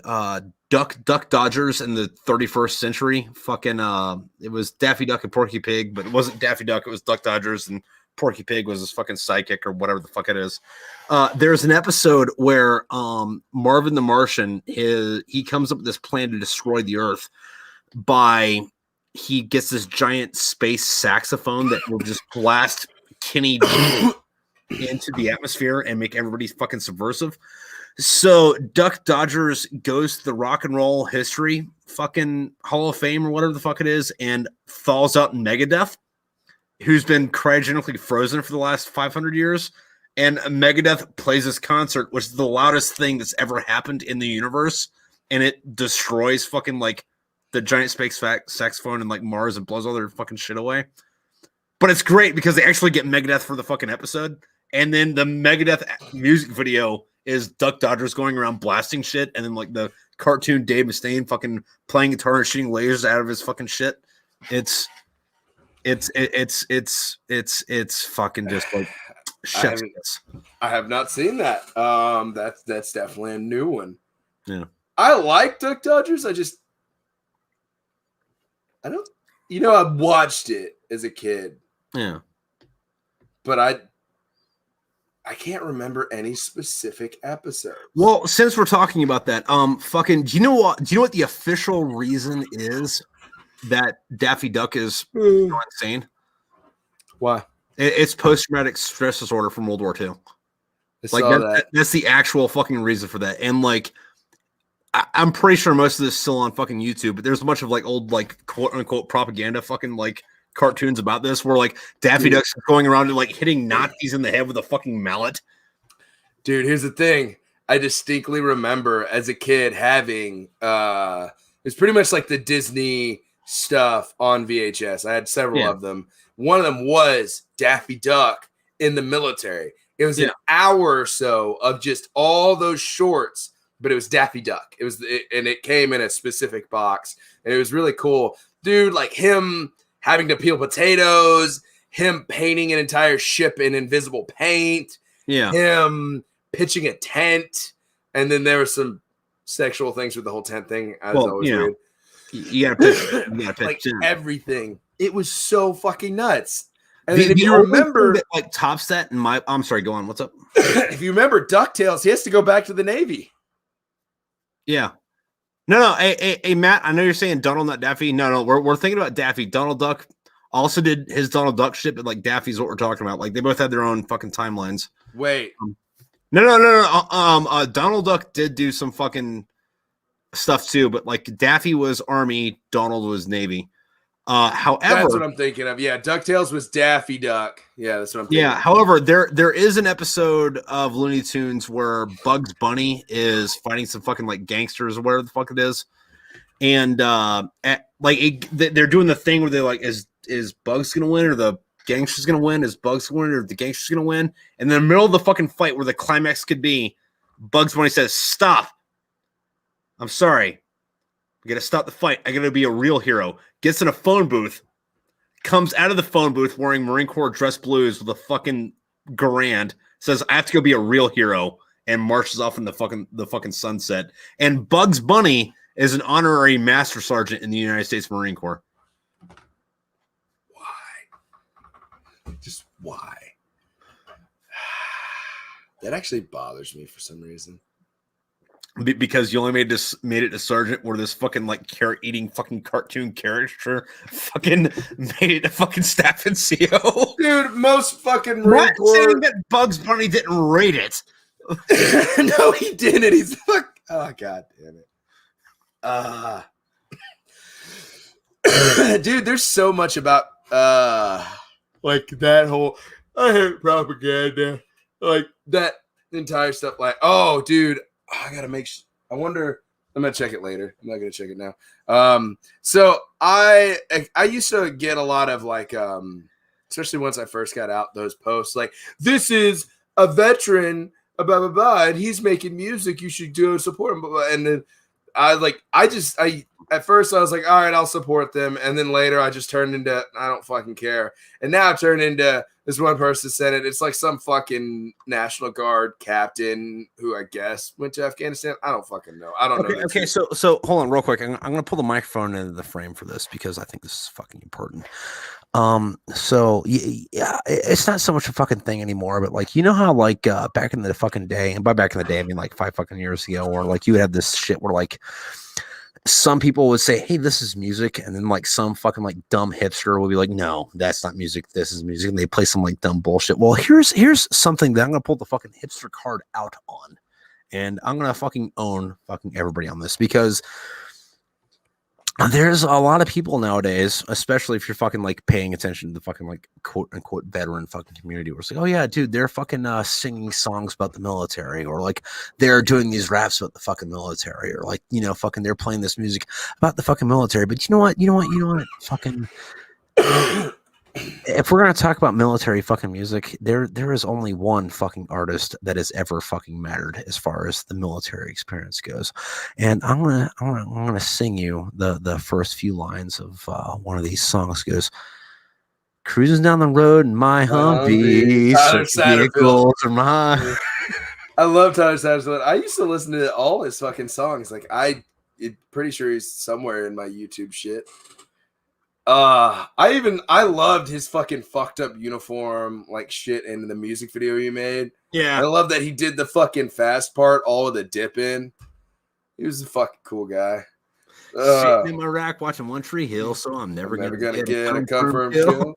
Report contact me if you don't get it. Just so I can get my combat action ribbon. It's a fucked up arrangement. My PPE prevents proper engagement. Is it OF 7 or 17? It doesn't really matter. I'm OFP. The war's already over, so let's go home. I can't wait to go on these. So, speaking of fucking different engagements, I got my Marine Corps license plate. Not because I just want to be recognized. It's my I don't want to get a ticket. I speed a lot, so that's how I try. Like I'm just hoping, because I've gotten out of tickets by being a Marine before in Arkansas, and so why not use it? Dude, I mean, like you saw my Corvette. My license plate literally said PRC-E5. I had prick E5 fucking license plates. Oh shit! I never saw that license plate, by the way. Oh yeah, no. You talked about it before, but I never saw it. Yeah, no. It was Pricky 5. Nice. I got it. And then the woman was like, "Do you have your DD-214?" And I was like, "Yeah, I got it right here." And she was like, and I handed it to her, and she's like, "So I've really only been doing this for a month. I haven't done a military license plate, but you need to be part of a foreign operation. Were you?" And I go, "Yes, it's right there." She goes, "Where is it at?" And I was like, "Okay, here's I don't know, Iraq. I was like, "All right, here's OEF, and then I have this OEF, and then I have this, which is Iraq, and then I have this, which is Kuwait. That's not a real deployment." And then I just was pointing them all out. She goes, "Oh my god!" And you know how military, on paper, I look badass as fuck. And then Dude, I was like, yeah. I just look at it, I was like, look, it sounds cooler than it really is. Which only made her think it was she's like, he's so modest. I'm like, oh fuck. Dude, no. I don't think that really was that. So when you get your fucking combat action room, that's once per theater, right? If you get a star on that, that's a different war you have to fucking go to, right? My first firefight, fucking that I got written up for, fucking all that really happened was a truck got blown up, and me and my gunny went and pulled some dudes out of a fucking Humvee, right? Well, we were getting shot at, but it wasn't fucking all the bad guys right here fucking trying to kill us. There was pot shots being taken out of us. However, the write-up for it looks like a fucking script for a fucking Rambo movie, where it's under fire, fucking Lance Corporal Ainsworth and Gunnery Sergeant Bell responded to a fucking Vic 5 getting blown to fucking smithereens, and they were pulling people and body parts out of a fucking flaming fucking truck while the enemy was encroaching on their location. It was I have one. I mean, technically, sure. No. I have one. I got wrote up for a couple fucking things, which was later tonight. Don't do 2.7's garbage unit. Anyway, this was a 2.7. Granted, this is probably 5 years before that, but yeah. But you didn't? Did you ever see what 2.7 turned into? No, I left and went to 3.4, and 3.4 was so fucking garbage that I was like, holy shit, fucking. I want to. Did you know a Gunny Cox in 3.4? Not off the top of my head. He'd have been a weapons company Gunny. No, I was in weapons company. When I was there. I was. Yeah, no. Anyway, that was my cousin. That's why I wasn't allowed to go to 3.4. But no, the best fucking warrant I ever read. It sounds badass, and it is badass, but how it's written up, you're like, oh fuck. But basically, what happened? I told you about this. No, because the way they do the write-ups, all right, so I gotta suck my dick so hard that people can't even believe that I can suck my own dick, and that makes this more phenomenal because I can suck my own dick. Yeah.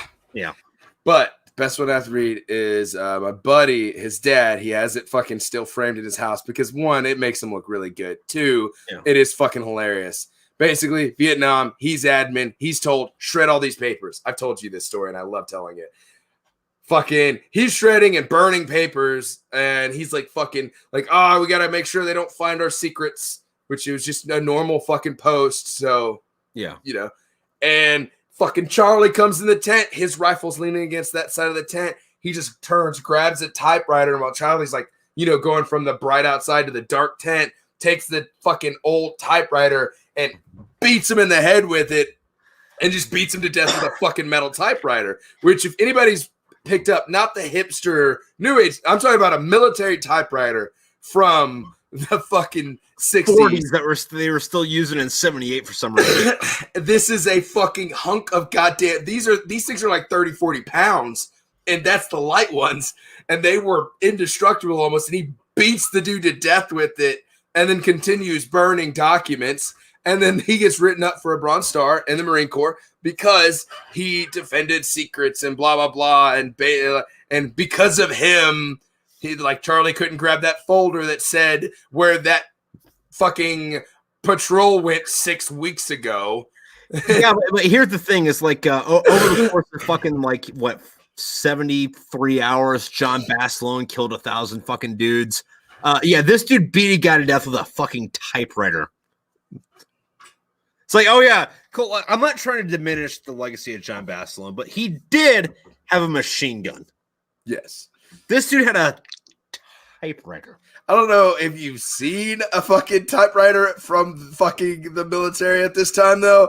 Easily could kill someone. I'm just saying. Like, honestly, if I was across the room and which I couldn't lightly chuck this thing if I tried. Like, if I'm sending it, the only way you could send it is with all of the force you can.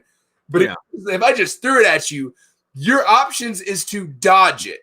Because if you caught it, you're going to land on your ass. It's like throwing an Atlas stone, essentially. So, I mean, easily murder. Like, if he just had a brick, like a cement, like, whoa, like, yeah, you can kill someone with it. But at the same time, motherfucker got a typewriter kill. How many motherfuckers get a typewriter kill? That's a fucking monument. But that reminds me, I talked about this on my last show for Noobs Guy. But my dad had this friend that would gun dealer, didn't like have a shop at, like, he would sell guns at like fucking gun shows and shit. My dad would fucking hang out. Anyway, this dude was scared to death to go to Vietnam, like fucking shaking his boots, didn't want to fucking go. He's like, fuck it, I'm not going to fucking Vietnam. So to avoid the draft, he went to go talk to the Navy recruiter because, Navy on ships, not in Vietnam. So he's talking to the recruiter, and the recruiter's like, well, I mean, what do you want to do? And he's like, well, I don't know. I want to fucking do something in the Navy. So the recruiter's like, well, you should be a corpsman because they go to hospitals and hang out with all the fucking hot nurses. So he's like, hang out with hot nurses, go to Vietnam. I don't know, hang out with the hot nurses. So he signs up for the Navy, goes to me as a corpsman. He got his Navy Cross because they went into Cambodia, and the two guys that came out were him and the dude he was dragging behind him. It's intense. And it's like, oh, all this because you didn't want to go to fucking Vietnam. Guess what? Cambodia is technically not Vietnam. Yeah, dude, no, like I have these ideas in my head where, because like I have these weird things, like I have a lot of dreams about going back into the military, and like I've had those. I don't ever have any dreams about being in the military. All my dreams are like, it's now, for whatever reason, I'm back in. Like the most recent one, I had a dream I was in a fucking CH-46, and I just got like pulled back into the Marines, and we're gonna go pull security on top of a mall in Seoul so that the North Koreans didn't invade. But it like wasn't too bad because like while we weren't on fire watch, we could hang out with the fucking MPs that were all chicks. But we were all still like really bitching about it, and like, in the dream we're like, as soon as this is over, I'm gonna join the army because fuck this, I'm fucking out. Or like I would have dreams. I've had a lot of dreams for whatever reason about being in a chow hall in Iraq. I've never been to fucking Iraq, but I'd imagine the defects about the fucking same. I have not once outside of Afghanistan had a fucking dream about fucking Afghanistan.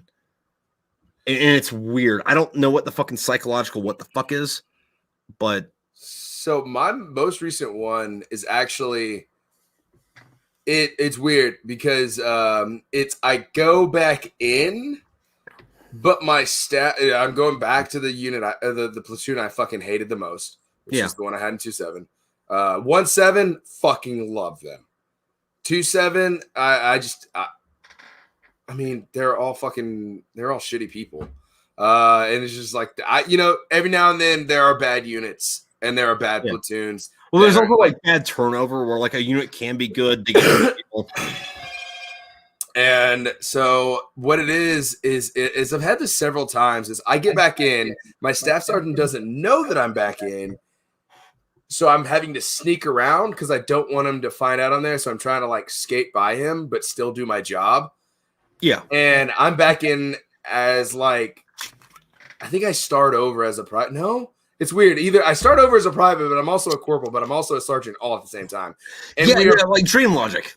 But we're protecting a boat in San Diego because Afghanistan is like a mile from the coast of San Diego.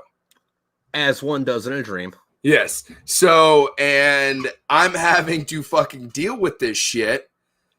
And all of them are saying that basically I went to 1-7 and I never learned anything.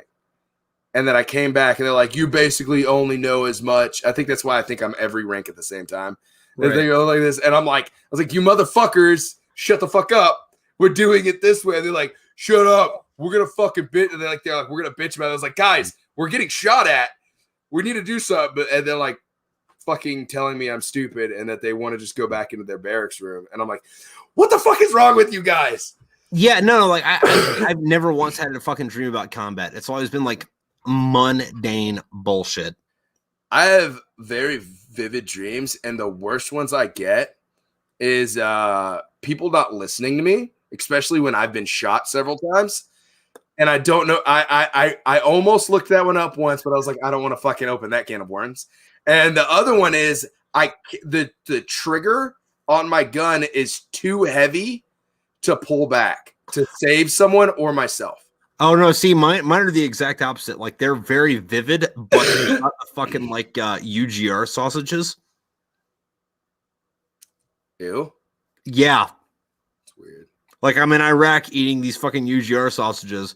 Never been to Iraq. I fucking hate the fucking UGRs, but it's like, yeah, we're here. I can taste the plastic in the fucking eggs. It sucks. Yeah. I kind of prefer mine. It's like, dude, why can't I have a fucking wet dream, man? Like, fucking, goddamn, I haven't had one of the, I haven't came since I was fucking 14. Can we do that again? I'll clean up. I don't care. Fucking just like make it worth the while. Dude, I'm telling you, one of the dreams that like fucked me up for a minute, and this one is just like so fucking weird, is something happens and there's bad people and then there's like me and then there's everyone else that's in this weird gray area.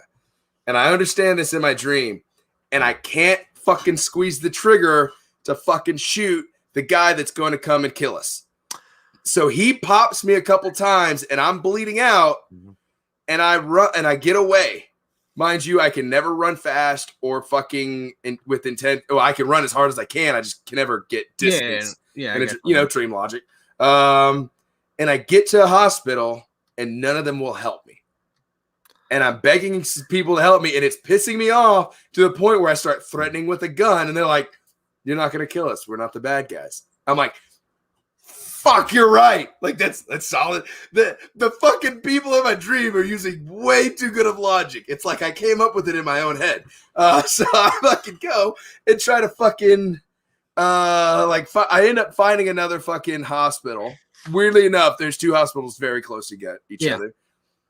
And they only have one nurse, but they're very busy. And so I'm dealing with that. And then they end up patching me up.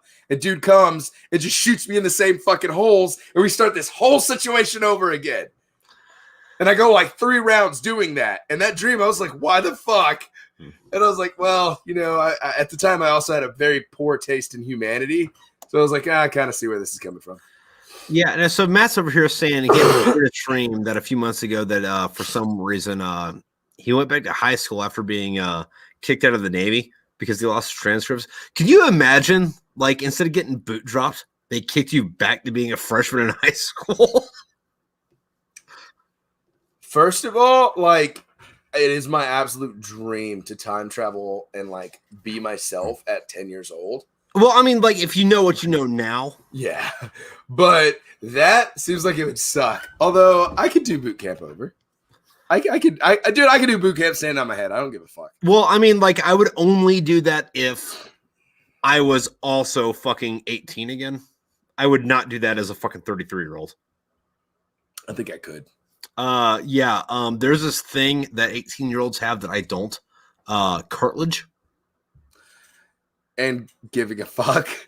Yeah. The whole, like, people are like, I would deck a drill sergeant in the face. Honestly, right now, if a fucking drill instructor fucking popped up here and started screaming at me, dude, looking back at all their fucking ribbons, there is one that I'm like, Yep. Everyone else, I'm like, you fucking two-road bitch.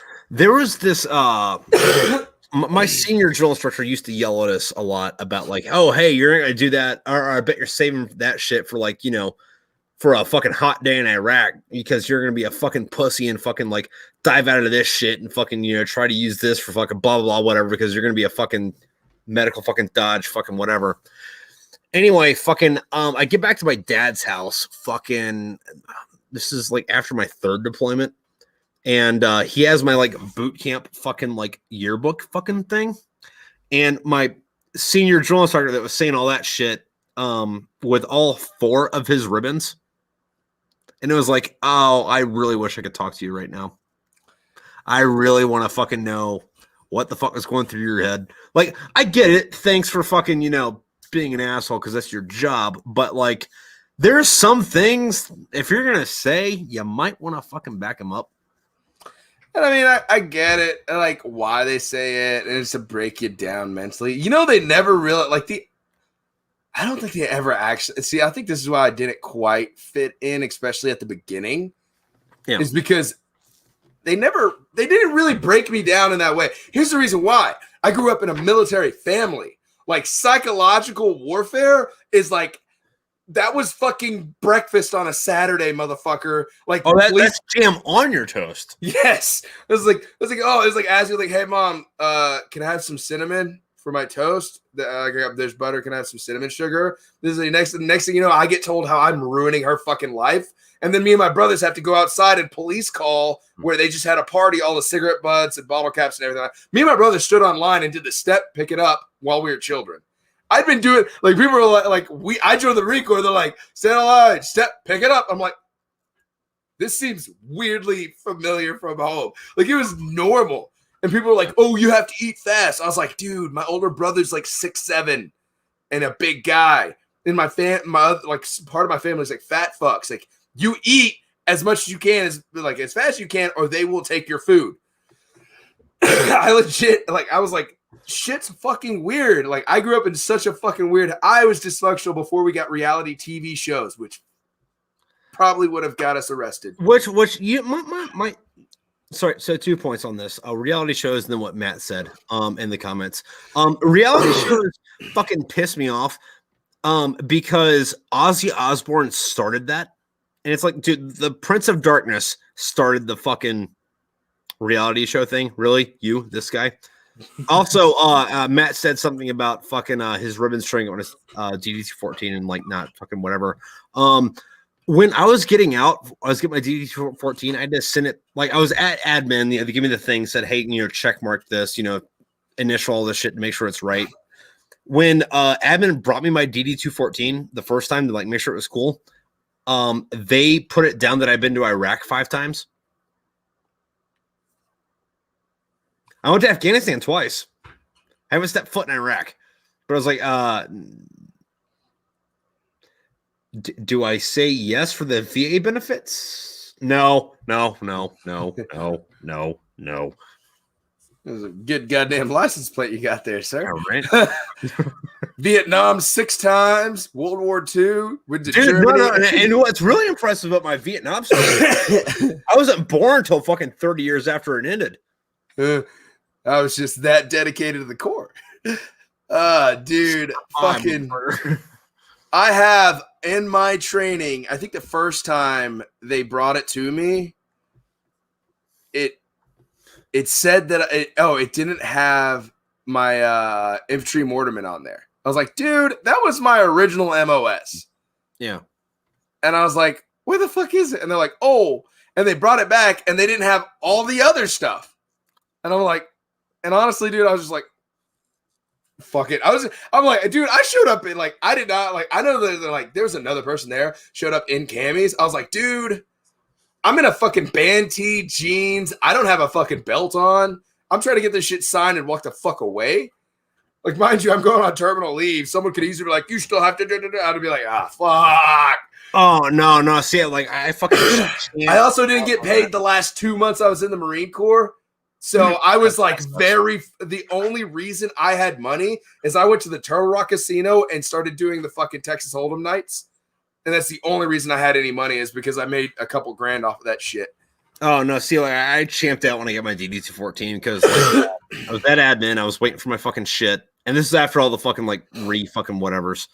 And my first sergeant walks in, and because I was getting out, I hadn't got a haircut in 3 weeks, and my first sergeant comes in and does that thing where they like rub their fucking finger up the back of your head, and he starts fucking chewing me out, and I'm like, staying at parade breast because I have to, blah, blah, blah, whatever. Also, precursor to this, I didn't take any terminal.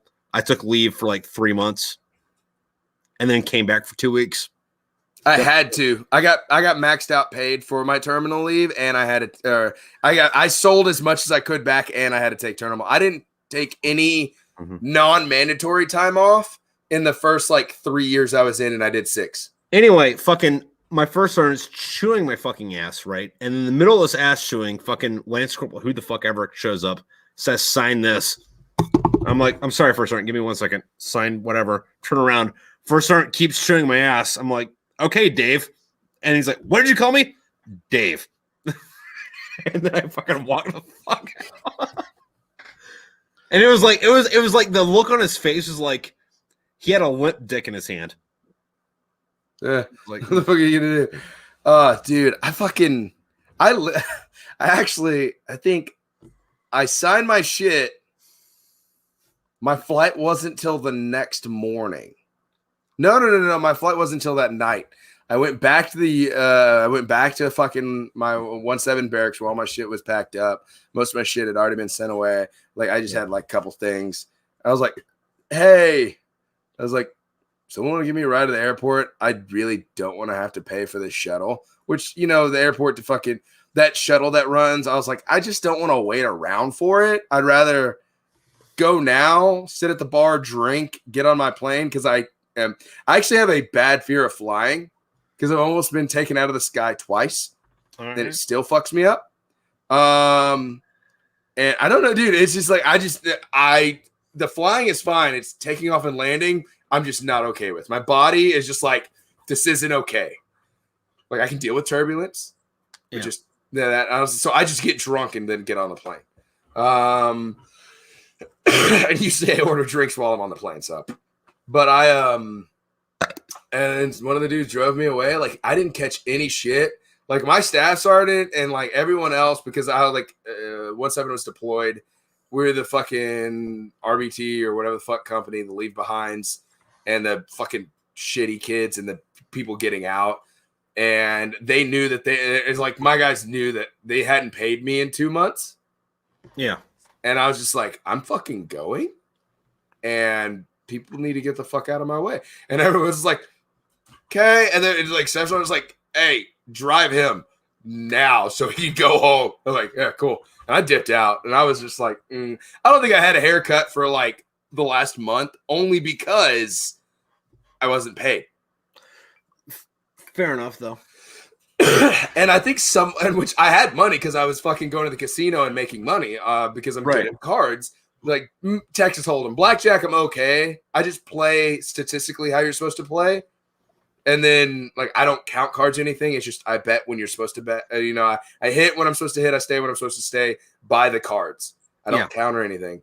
And so I usually real quick with that. I know it's a little bit different between like poker and blackjack, but like in blackjack, it's like what fucking 16 is the fucking. So you either so it depends on what the dealer's showing. If the dealer is showing actually 15, you either always hit or you never hit on 15. You just never hit on 16 because statistically you've got a better chance of the dealer having a low card and having to take a hit themselves, even if they have a face card up.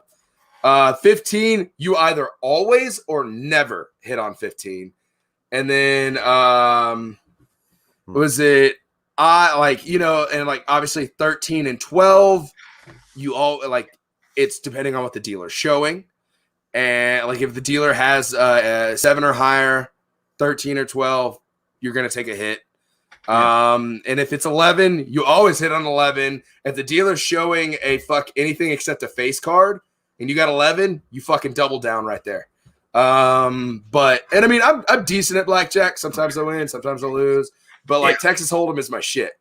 So I had money, but I just told people, I was like, oh no. And so I had someone hit me once with well, maybe you should be managing your money better. I was like, how about I not pay you for 2 months? Well, I have a family. I was like, I've got a kid. I'm divorced and I have a kid. And they're like, and we haven't paid you? And I'm like, no. Like, what the fuck did you think I was gonna do, you motherfucker? Like, fuck off. Like, you want me to get a haircut? Pay me for a haircut.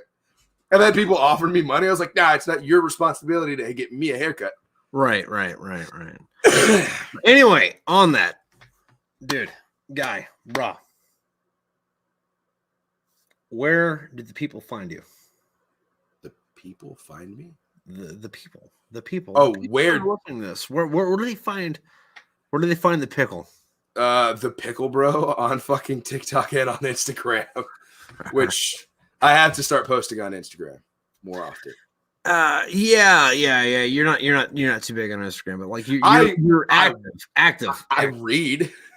Yeah. You're active on fucking TikTok more than you're on fucking. Yeah. I'm almost never on Facebook. I check Facebook Messenger, and then every now and then I'll check like the 50 things that I'm tagged in or notified that people said like or comment or something on my fucking Facebook. Yeah. But I'm almost never on Facebook. It's almost strictly TikTok, Instagram, and then Pinterest. I'm always dude, Pinterest is a dark fucking hole to go down. You will spend hours. I have not taken that fucking deep dive. I've not dove into the black hole on fucking Pinterest, so I will take your word for that on that one. Yes, a lot of crafty, artsy stuff. Yeah. But anyway, fucking thanks for coming on, man. No problem. It was fun. Do an NFT. I'm pushing you to do one. All right. And we'll catch you at some fucking later date, man. All right. And y'all have fun. All right. Adios, man.